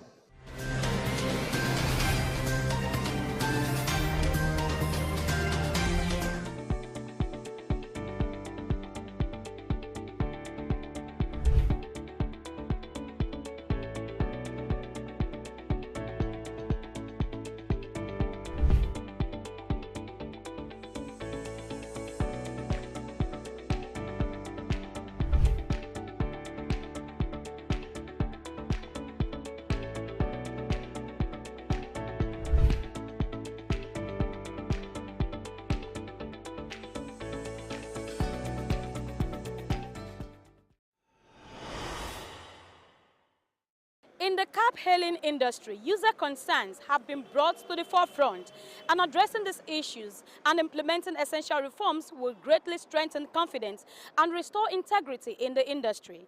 As we delve into critical matters affecting users on a daily basis, a sustainable solution can promote collaboration as we work towards a safer, more transparent and customer-centric cab-hailing ecosystem. This new approach will challenge prevailing beliefs and opinions about cab-hailing services while acknowledging the mounting concerns expressed by customers. Our focus is to highlight the increasing number of complaints and engage in discussions about potential solutions to enhance the overall customer experience. Opinions regarding cab-hailing services among customers vary significantly. Some users express frustration over the lack of pricing transparency, often encountering such pricing during peak hours or special events. They believe that cab-hailing companies should introduce more competitive and standardized pricing mechanism to ensure fair charges. Passenger safety is another concern, with demands for stricter background checks and improved driver training programs. Is the extra charges. Initially when you book, and you see the price that will reflect, but at the end of the trip, you will see something else. Issue with Bolt on Saturday, from Festac to Ajawa Estate in the morning. It was in the morning, so I didn't expect the fare to be as high as 5,500. That is how much I paid. Whereas on the app, I saw 4,000 something. So I just said, okay, no problem.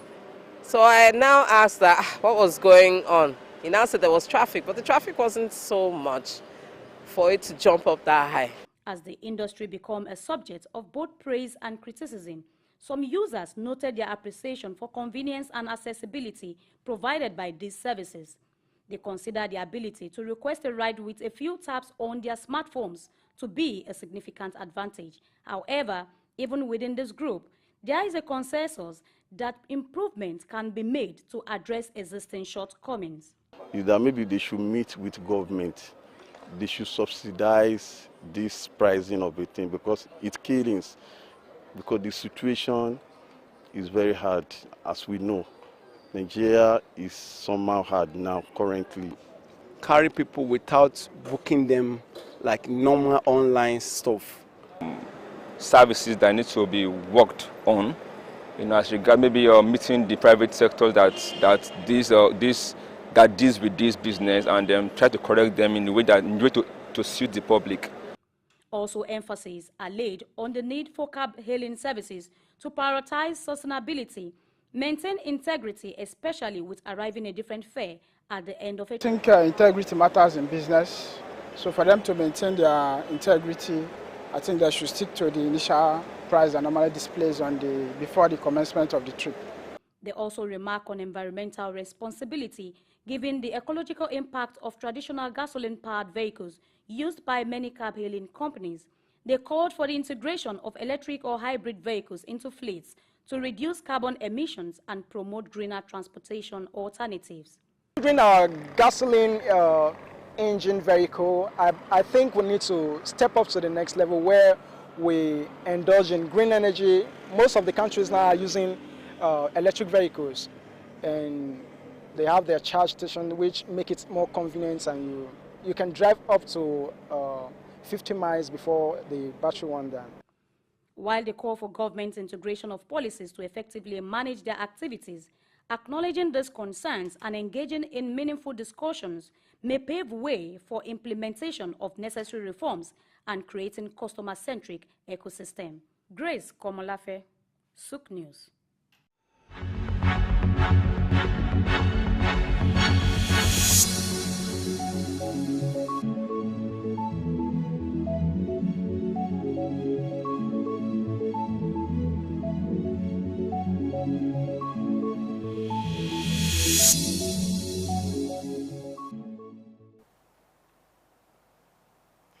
Okay, there was a report on cab-hailing services in Nigeria. We've had to use one of them, but currently some customers are beginning to pour in some complaints one after the other, talking about the issues with cab-hailing services, ranging from apps estimating fares that are sometimes different from the eventual billing, particularly when there are no factors that could could have led to that? Because I know that when there's a traffic situation, sometimes it's bound to be different from what you actually, the initial bill charge. So, but there are also issues now that it's not as rosy as it used to be. Honestly you just speaking, get into a ride and then you get to your destination, you find out you're having to pay something else. And sometimes some drivers too wanting to do some negotiation outside of the app honestly with speaking, the issues the did customer. not start today. They're not recent anyway. They've been there since the beginning.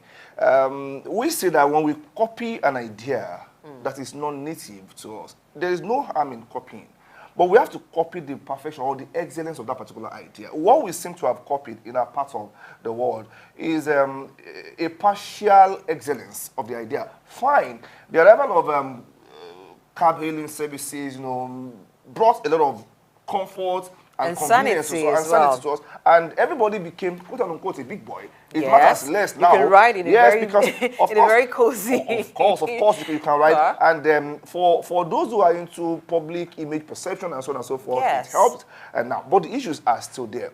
One of those issues is security of both the riders and even the drivers. Of course, in the past, we had one or two cases, not one or two, a few cases where either the driver got murdered by passengers or passengers got some kind of wrong treatment or the other. And Particularly at night. Yeah, at night. And these are minimal as some of these issues. And now, what you spoke about, the economics of it all. Yes. People are getting to pay more than they were paying for in the past. During the cash crunch. A lot of course, persons government resorted to the intervened. use. No. The government, maybe in Lagos State for now, for instance, intervened, brought down Subsidized. yes. But just after the cash crunch, yes, we went back full swing, and we're even paying so much more than in the past. And people like us or people like you who are using the services are complaining, and they're looking at it, okay, what can we do to bring some sanity into that particular system? So Sam is here with us,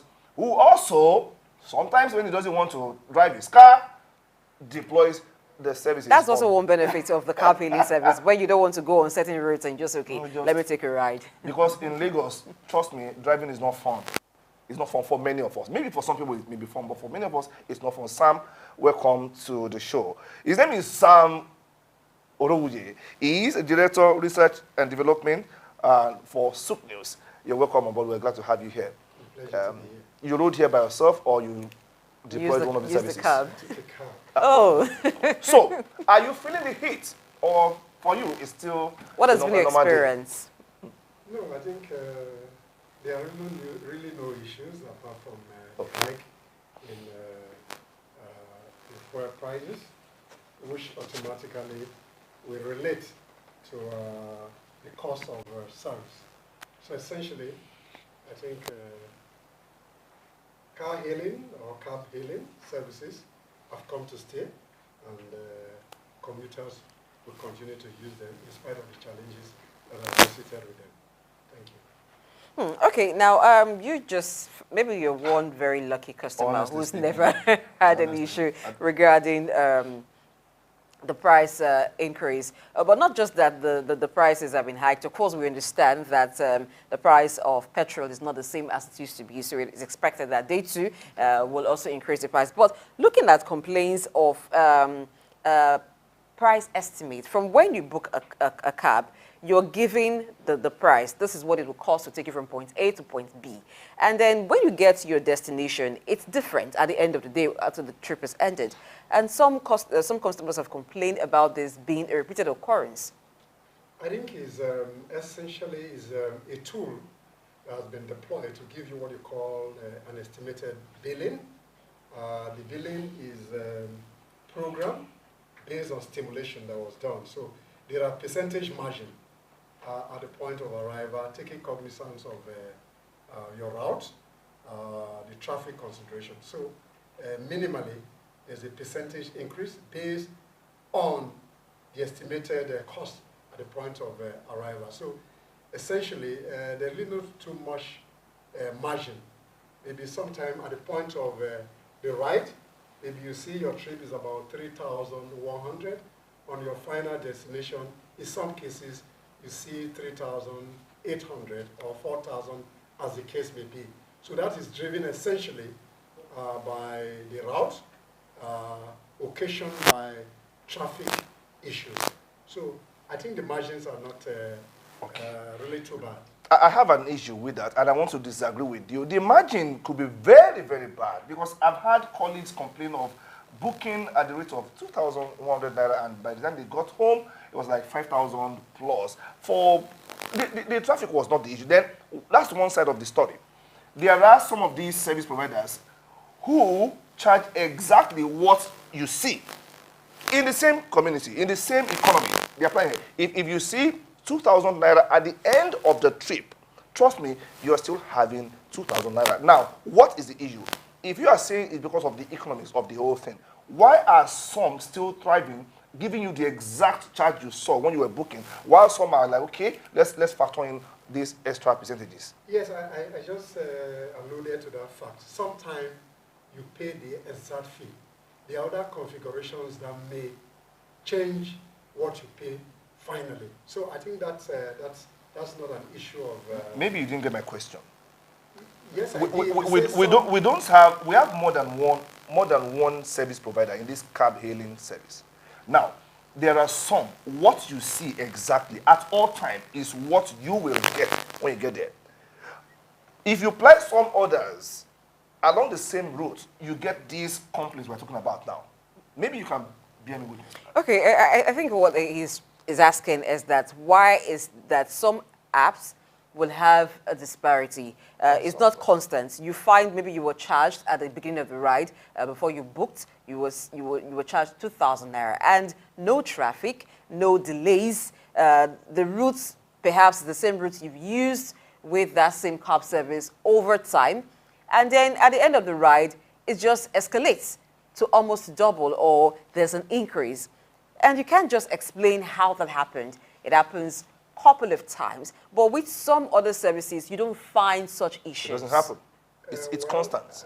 I may not be able to speak to that with some level of authority, but the point being made is that sometimes when you make general assumptions about the fee being specific with certain service provider, it may just be beyond a general explanation, to the extent that the kind of information that you have may just be coming from a specific people. So I don't think that can just be specifically be mentioned to certain service provider, in my view. There are places where I have paid exact amount based on what I see when I book. At some point, there's a little spike in the price regime. So my thinking is that there are some points where you get the exact charges. At some point, there might be a spike in that regard. So it's neither here nor there, in my view. Let's talk about security. Now, this is not something that only the passenger is concerned about, even the driver. I've had an experience where I booked a ride and then I sat at the back. At first, I sat on one side, just directly behind the driver, and then I had to move to the other side. And the man was saying, he asked the question, why did you move? Okay, I sat first close to the window, so he could actually see me from the mirror, and then I moved behind him. So he became very worried and asked, why did you move? So I laughed and I said, I'm a lady, I should be scared of you. He said, no, you're where I can't actually see what you're doing. Can you move over to the other side? There have been some recommendations that perhaps there should be the introduction of maybe a cam or a recorder that records conversations between the passenger and the driver for rides. Do you subscribe to that? Will it help to improve security? Yes, I think so. But even the service provider, they already have an inbuilt application where, if, for example, I was coming into Lagos Island this morning, as soon as I took the cab, I took a screenshot of my destination and I sent to my family. So that's a security check in itself. But in our environment, people don't really look at some other element, security feature, that are inbuilt in those applications. So if we are talking about putting other gadgets that we emphasize security, yes, but you already have some of those features that you can send as soon as you book your ride. You can send a WhatsApp showing the driver the details of the car to people. And for example, my own personal security for my daughters in particular is that once you take the cab, just try and snap the number plate and send. So, and once you enter the cab, just keep a call. I'm so cab moving to so direction. So that other person is in check that the information is added. That can reduce that infraction into security. There's a guy who took me at a point too. He said he was kidnapped by some guys, and it was this information that was sent out to his brother that led to a trade, and those guys were caught in the hotel where they took the guy to, and I think the police was able to arrest them. So I think we should be security conscious. Some of those features are there, and let's use those features that are in the app, but we can improve on what we can see to secure citizens. Okay, let's look at the quality of service.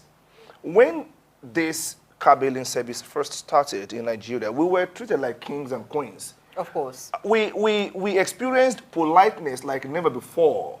We saw perfect gentlemen riding the cab. As in, they were very courteous.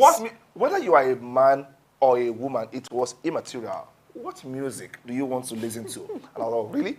Here? Oh, then you will make a demand and they'll play to you. And I think I rode on a couple of occasions where I was offered snacks. Really? Yes. Wow. Yes. But today, snacks out of the window, politeness out of the window. And you now even find cabs without air conditioner. Rickety cars. Honestly speaking, what has happened? Quality service, service of quality is coming down. Is it because we're now used to ourselves, as in the so-called, maybe not Nigerian factor? Sometimes we just take our eyes off what brought people in the first place. And that has been the bane of businesses in this part of the world. Speak to that. I think essentially it has to do with customer service. The point here is that at the point of entry into the market, people were trained to maintain certain standard. But as the business grew, more people were recruited into those service. The point essentially has to do with the service provider. They need to up their game in terms of training to sustain the service standard which they subscribed to earlier. But like every other business, there are a lot of other comers into the business who cannot sustain the customer service standard which were initiated. So, in my view, for those service providers, there's a need to constantly train and retrain those staff based on the business value proposition in terms of how to provide service so that you can sustain service delivery and you constantly stay above the curve in terms of what your clients or users may want to experience.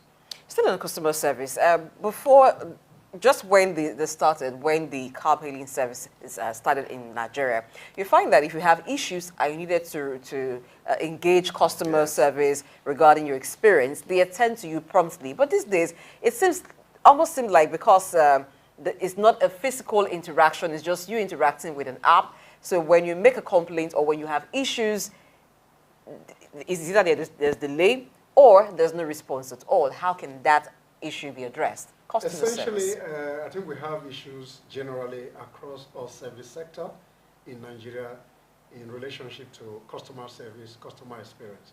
The feedback mechanism or customer service feedbacks are poorly handled, and again, because most of them has not paid for service failures. If you pay dearly for service failure, then you treat customer feedback very seriously. And I had an experience. I won't call the product. There's a particular service provider who brought in an item into this country, a TV item, but I won't mention the product. And I had a problem after purchasing the item, 12 months after, and I had a problem.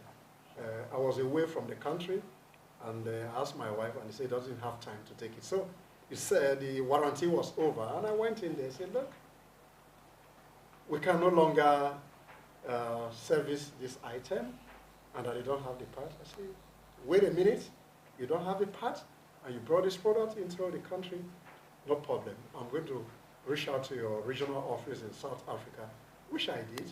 And I saw a lot of people dropping their products for trading and order. And I got a replacement because I understand what service standards are.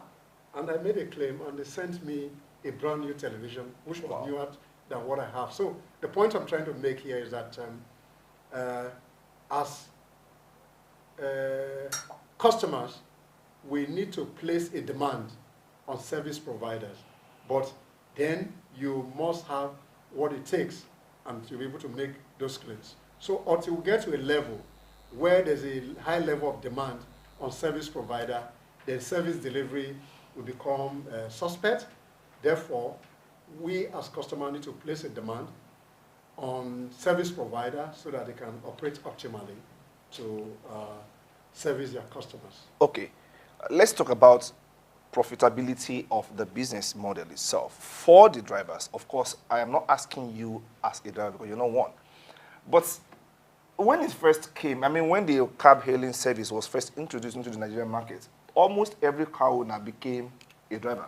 Yes. Even those that had proper jobs, on their way to the office, they will switch on the apps, they will pick passengers, on their way back, they do it, break time, they will do it. Then it was very profitable because I asked questions. People were living like, okay, this is very good.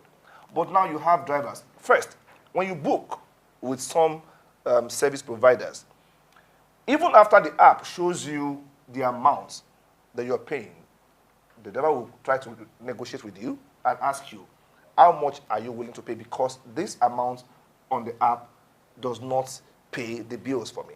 And you're like, I don't understand.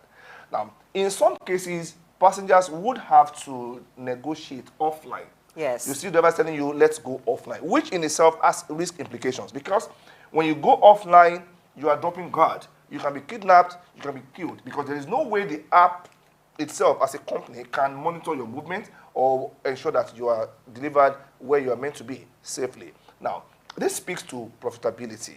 What has eaten into the profit margin? Because if you find people now telling you, okay, let's go offline, I can't do it at this rate, then if they are not satisfied as drivers, then how comfortable can you be made as a rider?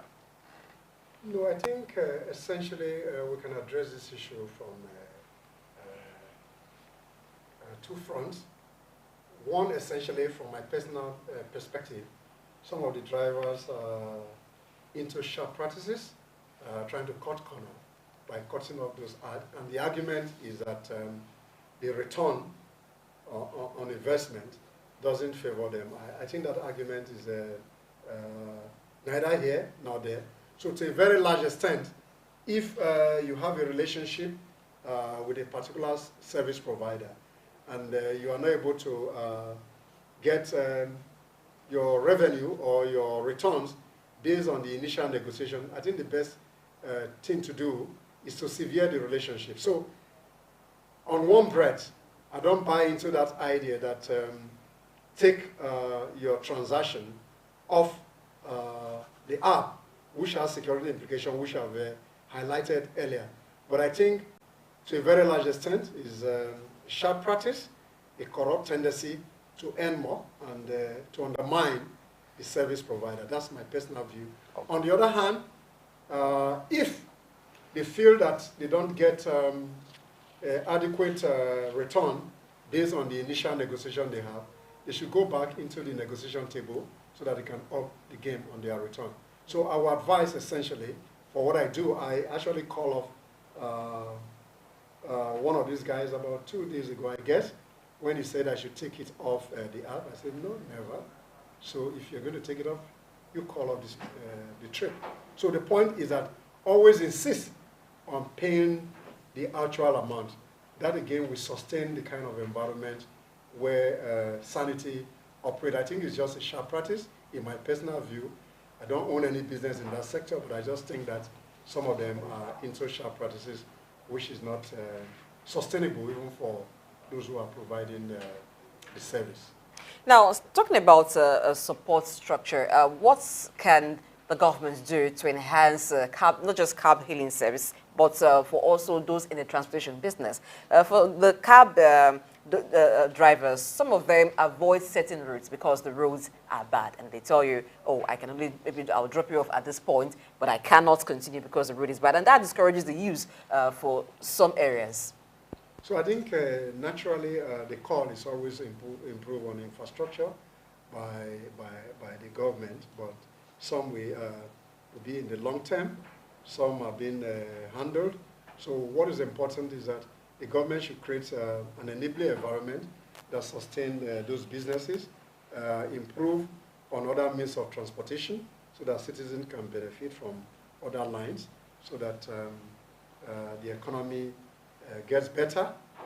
Once you have more people riding, you create more value for people in terms of their earning, then people can get to their place of work speedily, and that will improve on productivity.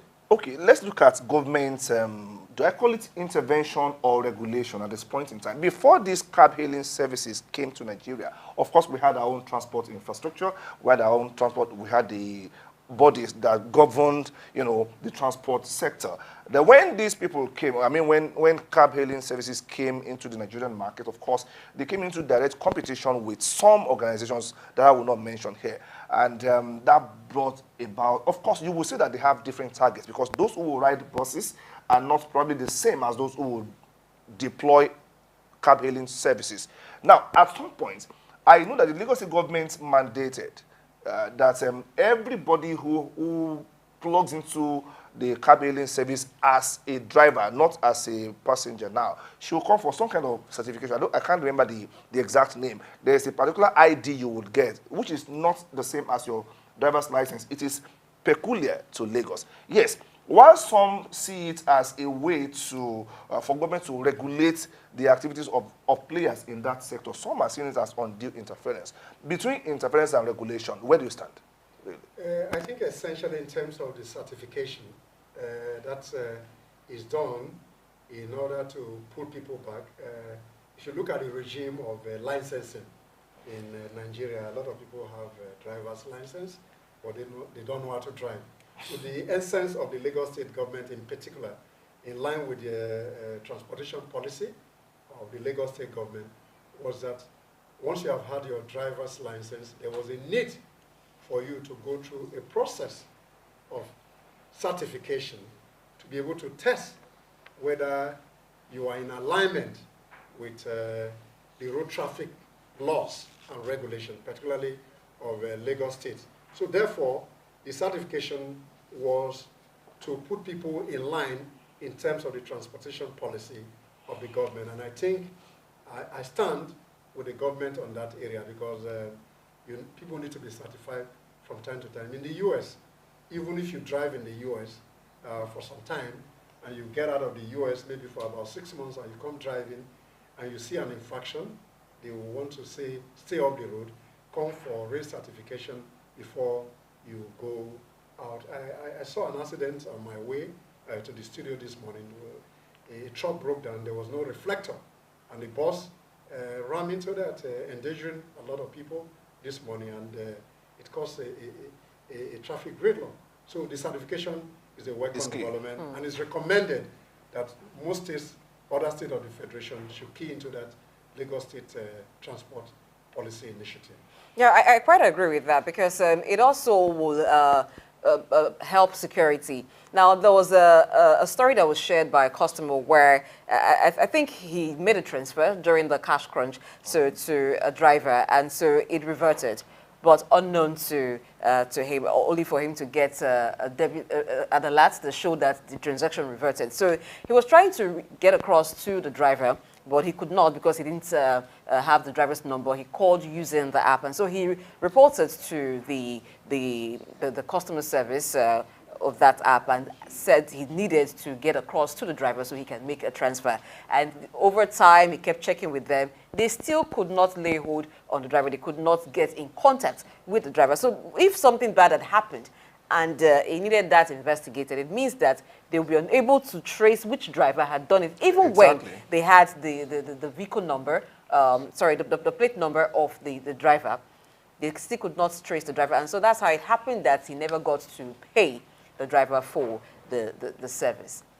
All right, there's so much we can look at when it comes to cab hailing service. It has become a thing that has come to stay. But looking at intercity travels, that's one aspect that is currently being opened. Do you think it should be encouraged, being that when you book a ride, most times it's just you on the ride, except maybe you have friends and family with you, or you share the ride? Should it be encouraged? That's a long stretch.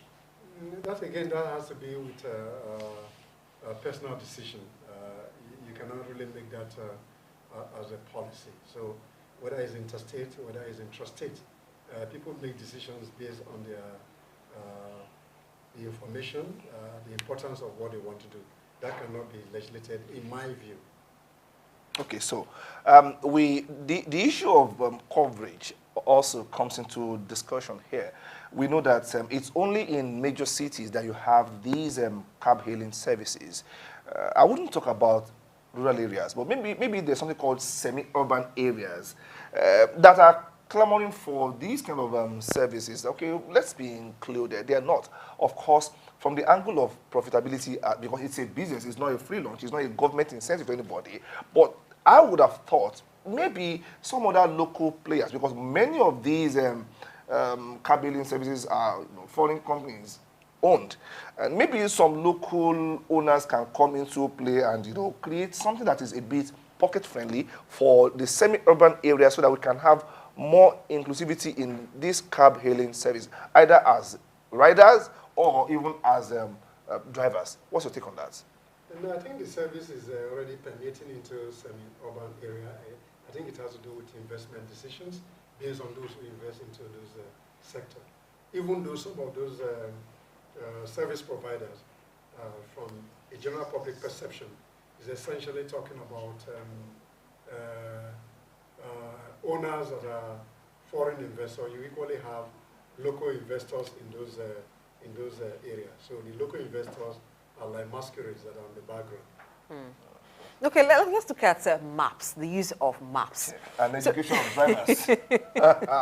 Wow, issues. Understanding the map is one thing. Some drivers seem to understand the use of the map, whether it's Google Map or it's a map designed by their app. Some others do not understand the map very well. And two, it seems like the map doesn't get updated. For instance, if something has happened to a particular route, maybe there's repair ongoing there, it is sometimes not reflecting in that app. And so maybe if the driver doesn't know, he wants to take you through that route, and maybe you having to return to another different route, also increase the price you get to pay at the end of the day. So updating the app and training drivers on the use of the app. And let's not forget that these apps are illiterate in our native language. Just to add that to that, because they get you confused sometimes, really. How should this be done? Should it be done before they start, even before they engage them in the service, or it should be a periodic thing? Renewal, periodic review of the apps. Of the apps, and also the training of the drivers. Yeah, essentially, I think the maps were configured into their service delivery, but I think the challenge for most of the drivers is that most of them are not literate enough to read the map. On the other side, some of the configurations from the map are not constantly updated. I've had a situation where I tell drivers, do not go in this particular direction, and they are so adamant based on using the app. And there's a particular guy who carried me, and I told this guy that I'm familiar with this area, that you are heading into a close. You're not going to move forward. And the guy got into that point, and it was a close, and he couldn't penetrate. And he was just looking at me. So it has to do with education, and some of them need to have some flexibility in terms of what they do, in terms of reading the map, and equally listen to the riders who are familiar with those environments so that they can quickly get into their destination.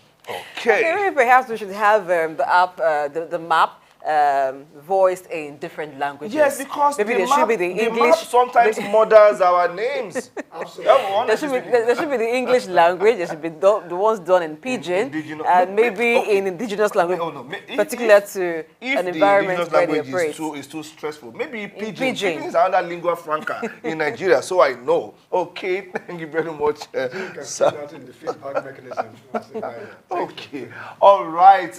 We are still on the show, Early Exchange on Souk News, and it's been a good time spent with Sam Orowoji, who is a Director of Research and Development for Souk News. Let's go on a very short break now, and when we return, we'll bring another issue to the front burner. Stay with us. Don't go anywhere.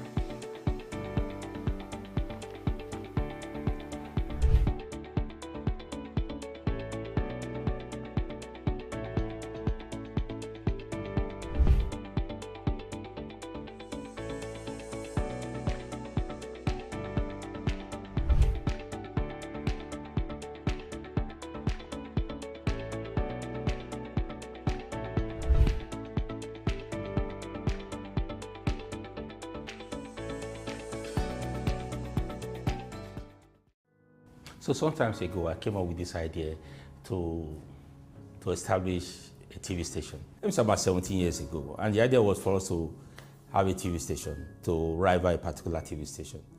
And the more we grew up with the project, we found out that there's no need for us to try to rival a particular TV station, but for us to come up with our own unique TV station with a very good platform. So the Souk News is a product of research of over many years. I have a very strong background in research and development with over 22 years. And so the Souk News is as a result of this, my years of experience, exposures, and travels. And that's why we have this TV news, the Souk News today. And we are proud to say that the Souk News is a product of Wash Media. Wash Media is the owner of Wash Radio, an mobile radio station for the upcoming youth and of course the young entrepreneurs to have a platform to showcase what they do and to be able to celebrate them as well. So that is the idea. And we tend to demystify the norm. We tend to carve the ordinary to extraordinary. We tend to be one of the leading news platforms in sub-Saharan Africa. We also intend to be the ideal workplace for all journalists or media professionals that say, okay, look, I would want to work with a media TV station because they possess the qualities that are irresistible and yet hard to find among the media organizations in sub-Saharan Africa. Yes, we try not to make it boring. We want to make it captivating by the content, like I mentioned. So say it's a business news, not necessarily mean that we are 100% not considering the fact that we have the upcoming young business people among ourselves. Not forgetting that we have the skit industry. One of the major work is for us to do evaluation and do a critical analysis of the skit industry to know the value of the skit industry. It's one of the major pride of Nigeria in recent years. And the entertainment industry. When you're talking about entertainment, you know that we're talking about the young, sharp, brilliant, innovative, creative, those people working behind the camera, those people in the front of the cameras. So we are exploring all angles to see how we can capture everyone from the business perspective, who give value to every project you do. So if you're a market woman and you sell tomatoes, you want to give value to your project. So we are not focusing on the big people as well only. We are also looking at how to give value to the man who sells corn on the street or the market woman that sells tomato in the market.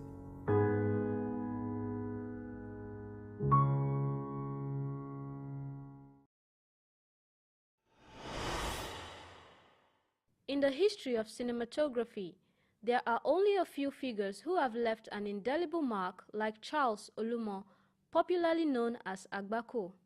As Yoruba movie fans worldwide celebrate this remarkable thespian who turned 100 years this week, Souk News went through times to explore the life and career of a true icon. I am an undimensionable horror, and nobody can Tamilaya. He who Tamilaya is Takulaya. He who Takulaya will die hippopotaneously, patapatale and rautically. Are you okay? Yes, sir. With a career spanning over 6 decades, Agbako, whose original name is Alhaji Abdul Salam Sonyaolu, has left an unforgettable mark on the silver screen and has captured the hearts of millions worldwide. From his early beginnings in the heyday of Nollywood to his remarkable performances that have become part of Yoruba cultural fabric, Charles has enchanted southwestern audiences across generations. His talent, versatility, and magnetic presence has made him a true icon. The veteran actor, whose journey into acting started in an apostolic church in Mushin, Lagos, has undoubtedly contributed to the golden era of cinema and remained a symbol of excellence and dedication throughout his career. He has become synonymous with excellence in the film industry. His dedication to the craft, attention to details, and ability to portray a vast range of characters have set him apart as one of the greatest indigenous actors of all time. His unforgettable movies, which include Taxi Driver, Jagun, Amiorun, Aye, Jaye Simi, Shaworoide, Igbo Dudu, have resonated with audiences worldwide. He has set a standard for excellence that continues to inspire many actors and countless others in the movie industry. Sook News wishes Baba Charles Agbako Olumo a happy 100th birthday. Oh yeah! I don't know fa. I don't know fa. I don't know you Magbele yo. Aye re o ni da. Magbele. Mo di wa báyìí.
Thank you for staying tuned. The show is still Early Exchange on Souk News.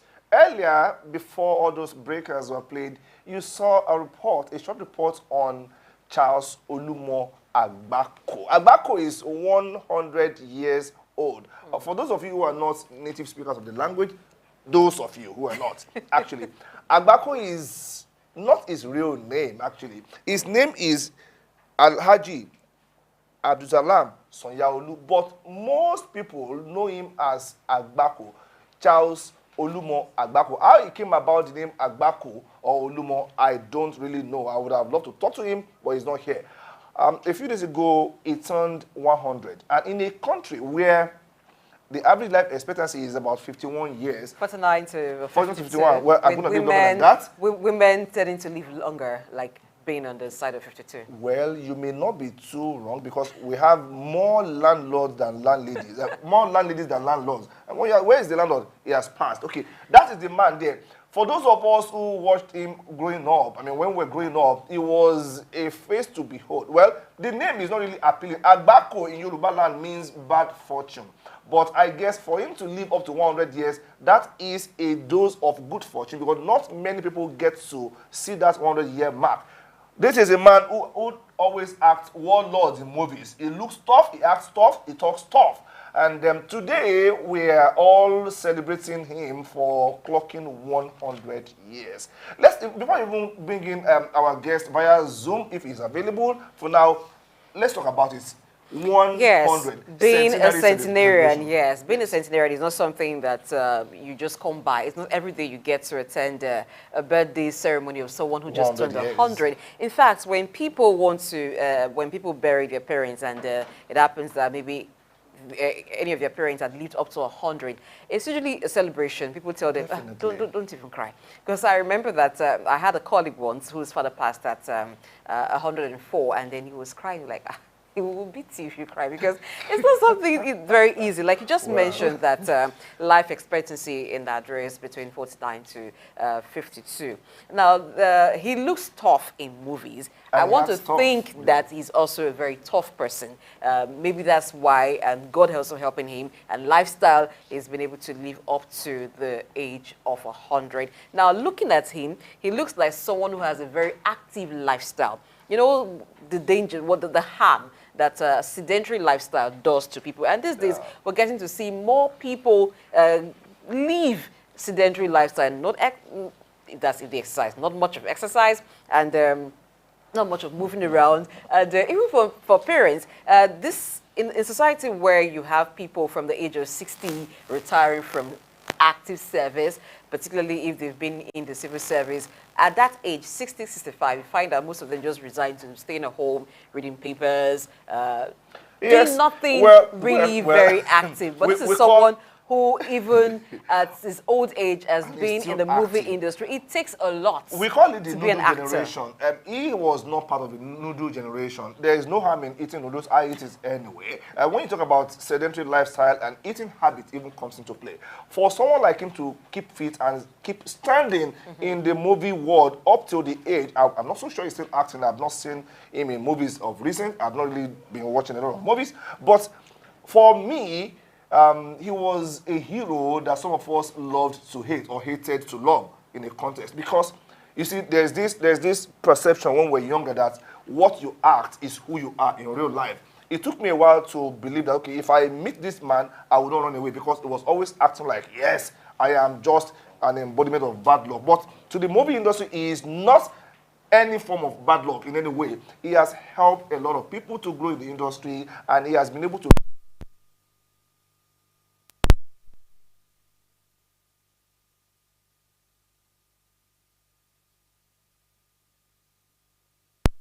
exact real name, really. But then, Charles Olumo Agbako is not anything close to bad luck anywhere in the world. Today, the entire Yoruba Nollywood industry is celebrating him.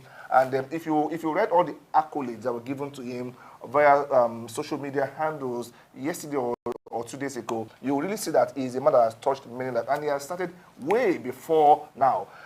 There is one part of the journey, though, that I think we should speak to. When he came into acting, it was those days when people were paying the sacrifice. You know, some act now without taking anything away from them, or they just act now and they get all the big bucks. But back then, for each generation in acting, you must be passionate because there was no money there. And when you look at the quality of life that actors are living now based on the income they're making, and you look at what happened back then, you will be like, okay, it seems these people, a man like this, had done all the work for the new generations of actors to come and, you know. There will always be people like that who pave the way for others. Every industry has its teaching stage and has those who build the industry, who shape it. It is not just for the movie industry, for arts generally, other aspects of art. Even if you go to music, there are people who did music because they were passionate about doing music and they didn't make much money from it. They just had a talent, they wanted to entertain, they wanted to correct social ills with their works. But over time, it's metamorphosed into an industry that is very, very lucrative. So those who came on board, who joined the industry at the later part, got to benefit from it. So there are always people like that, and we appreciate them for the influence that they've had. You mentioned that some persons are already trying to pattern their way of acting after him. And then going now to his name, the name that you, he's probably known for Agbako. You know how we sometimes begin to like certain characters. Take, for instance, Patience Ozoko, probably known as Mama G. Mama G. Because we often saw her in Nollywood movies playing the role of a bad mother, a bad mother-in-law. So we just got to love our interpretation of the role. So I think it came from a role he played. People fell in love with that character, and over time they just began to associate that name with him. There is this famous line of his. Okay, in Yoruba land you will say, may we not meet Agbako, Olawanja Agbako. You say you have met this one. If you meet him in person, Agbako means may we not meet Agbako. You have met him now. Anyway, but your life has not been bad to any inch. Okay, so we join the rest of Yoruba Nollywood actors to celebrate and felicitate a man that has turned 100. That we wish him more years on earth in good health, and we do hope that the new actors in the industry will be as passionate as a man like this has been all through his acting career, because it takes a commitment beyond money to stay on the stage for as long as he has stayed, even without anything coming in now. Okay, so and we also hope to see more veterans in the industry live to this age to mentor the upcoming ones. Okay, that said, let us introduce to the show again today two new faces. New to you, but not new to us who are set. Lotta and Alex. They are here to give us happenings in the world of social media in the last couple of hours. It's called Social Feeds. Guys, if you're ready, please do it. All right, thank you very much, Ayo and Blessing, for that, and welcome to Social Feeds.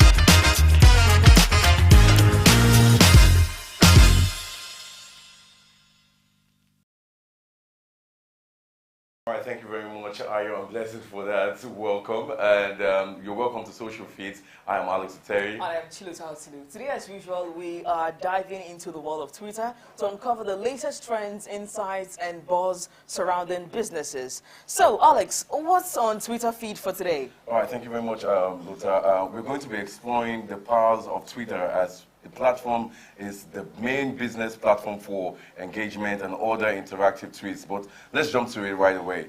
Twitter is known for its fast pace of nature and its perfect performance for business to be shared and news and content to connect people and audience. So we have for you across standout stories, that caught your attention? Absolutely. The top stories for today are NNPC, Headies, Mission Impossible. Let's start off with NNPC today. So the private security contractor Tantita Security Services intercepted a suspicious vessel carrying stolen crude oil based on incredible intelligence. The vessel found without valid documentation was sourced illegally for an offshore whale jacket in Osun State, Nigeria. Now, further investigation revealed that the vessel has been operating in stealth mode for the past 12 years, with its last report's location being Tin Can Port in July 2011. In response, the appropriate government authorities decided to destroy the vessel as a strong warning and deterrent against such illegal activities. Now, this action aims to combat the significant economic losses, corruption, and environmental devastation caused by the illegal trade of stolen crude oil. Wow. In as much as destruction of the vessel serves as a strong deterrent to individuals and criminal networks involved in illegal trade of stolen crude oil, and not just that, it sends a clear message that such activities will not be tolerated and there will be severe consequences for those engaged in them. But I mean, why destroy it? What do you think? I don't think it's something that should be done, but this leads us to the tweets, and let's get your comments. Okon says, considering selling the vessel instead of destroying it to try to recover losses they might have caused us as well, how do you destroy vessels without risking that environmental and animal and human inhabitants? Yeah, that's very, very true. Now, moving over to other tweets.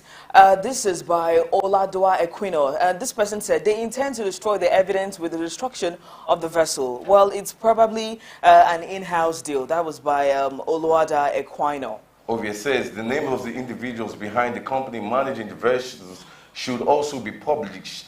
Also, their properties should be confiscated and forfeited to the federal government before they are charged to court, and we should not be treating them with kids' gloves. Now, moving on to more tweets. Remy said that I have serious issues with non-state actors having more naval capacity than our Navy, who are paid and trained for the job.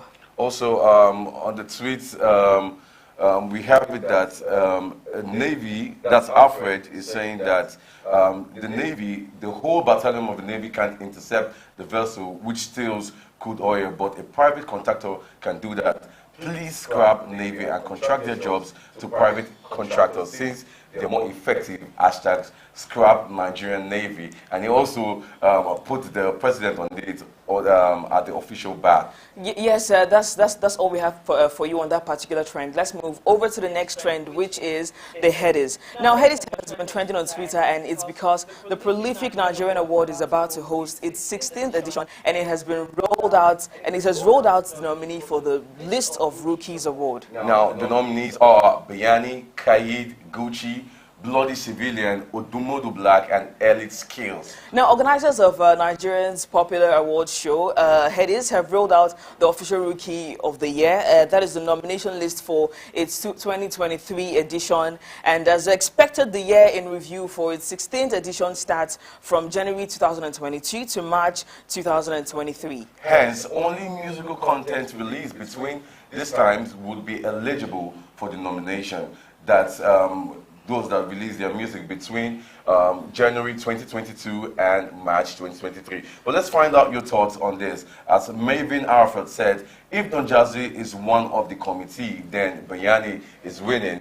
And if otherwise, it's definitely Odumodu Black. Well, King Okwe of ABJ said this list is justified. Angry Bird said, Headies is a scam show. If you want to know the winner, check out the bosses, and if you know the bosses is close to Ayo, once you know them, you know who's going to win it. Well, I think that's a huge conspiracy theory. I think it is.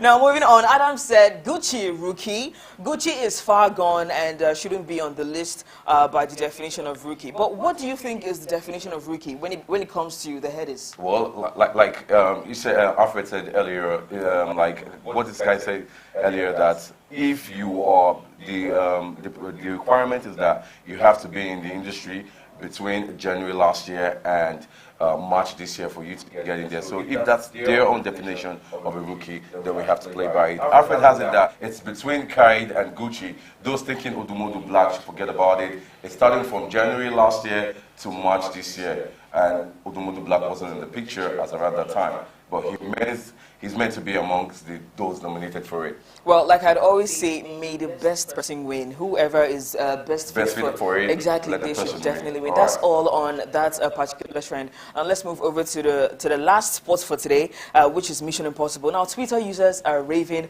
about Mission Impossible 7, set to be released in Nigeria today. The staggering $290 million budget for the Mission Impossible 7 was more than double the average budget of the previous 6 films combined. 2018's Fallout previously had the highest cost of production at $178 million. Now, Mission Impossible 7 needs to make at least $800 million at the global box office to ensure that it won't be the lowest performing installment of the Mission Impossible franchise. Now, Mission Impossible 3 was a modest winner at the box office, accumulating roughly $700 million in revenue from a budget of $150 million budget. In order for Mission Impossible 7 to outperform Mission Impossible 3, which has generated a revenue of 2.7 times the budget, it would need to surpass roughly $785 million at the global box office. Now, I think all of this numerical analysis is just it says a lot about how much these people put in their movies. Well, it is the revenue that is put into the production of the movie, and it has to surpass what is generated from ticket sales and adverts and sponsorship. By a far pace for it to be successful. But I wish the movie is going to come out today, later on in Nigeria, so you better watch out for that. So let's get the tweets. Now, on the first comments, Paul B. Loves Movie said, absolutely amazing movie. I adored every inch of it. And the things Tom Cruise does to entertain us fans can never be taken for granted. He's truly magnificent. Dead Reckoning is a masterpiece. Bring it on. Part 2, # Mission Impossible. Steve Wardrobe says, this movie is phenomenal. The only person that I can think about right now is Charles Okocha when he says that phenomenal thing. You know how he says it. But I was able to see the movie yesterday, and it was roughly impressive.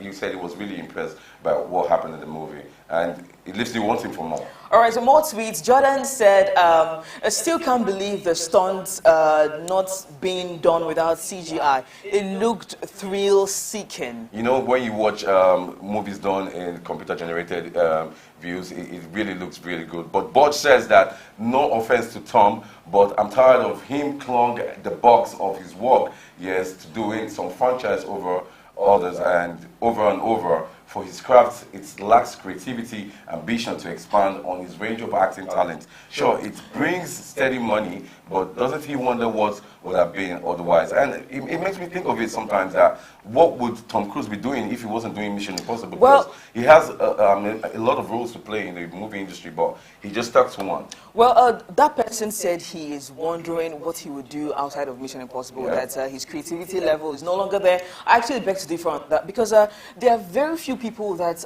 do their stunts on their own, that it's all like it happens on by themselves. We can't take that away from him, but what I'm saying is, what would have happened without Mission Impossible? Well, like I don't... doing all the franchise, it would have earned him some lots of money, but his talent is just really clinched to that. Definitely. I actually don't see Tom Cruise doing a romantic movie. Do you see that? I don't want to see that. I don't want to see that. Well, moving on to the last tweet. This was said by John Peter Tomlin. He said, I wish Tom Cruise was British. What an amazing 007 he would be. All right, that's a wrap on Social Feeds this morning. Join us tomorrow as we unravel some soul stories worldwide. And do follow us on our social media platforms. I am Alex Terry. And I am Chiluta Tilu. Stay informed.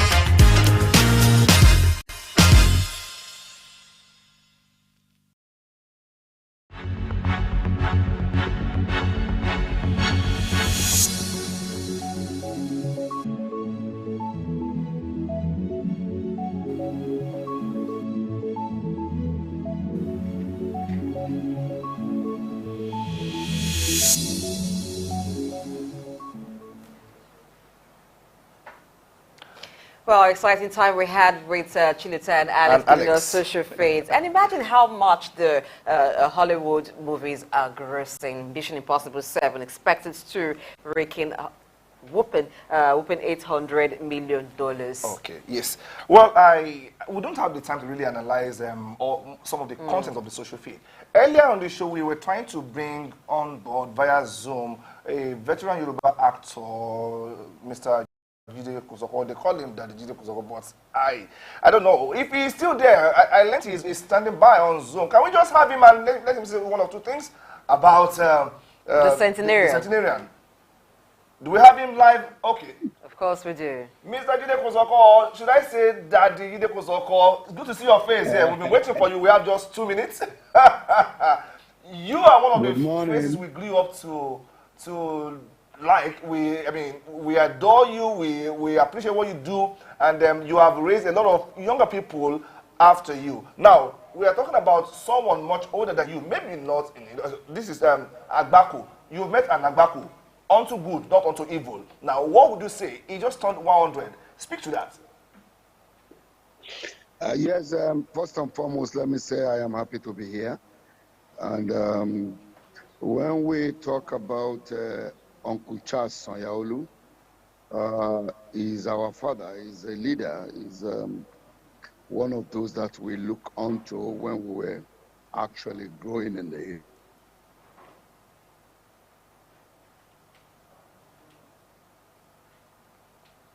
We seem to be having network glitch there. Okay.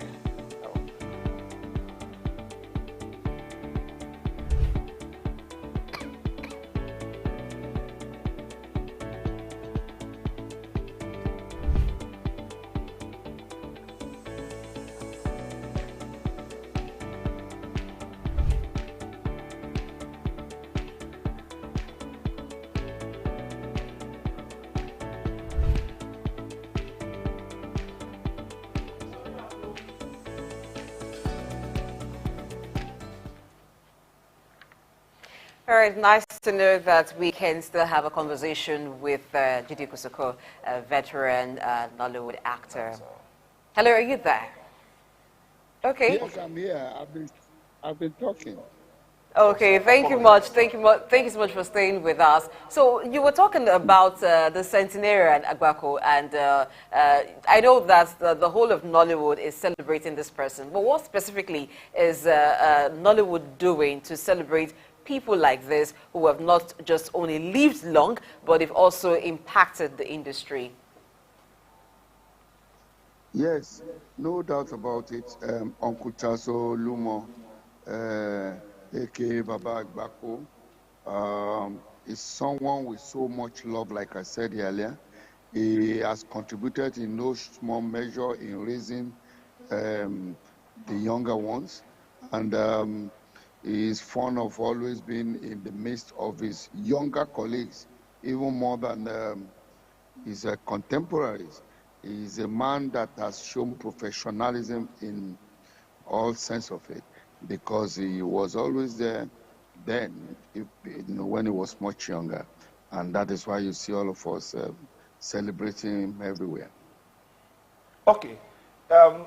The man, the centenarian Agbako himself, people say he has been a role model in the acting industry for upcoming artists. Would you just speak about the evolution of the character Agbako itself?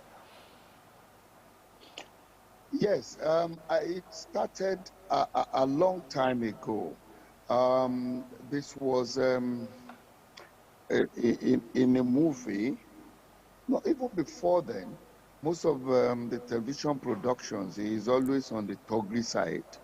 And anywhere you see him, you know that definitely there's going to be a big trouble there. And so gradually, some people now said, hey, Moka Agbako, I am in trouble. This man has come. Then they call him Agbako. And since then, he's been bearing Agbako, even right from all the movies, the celluloid films that we did.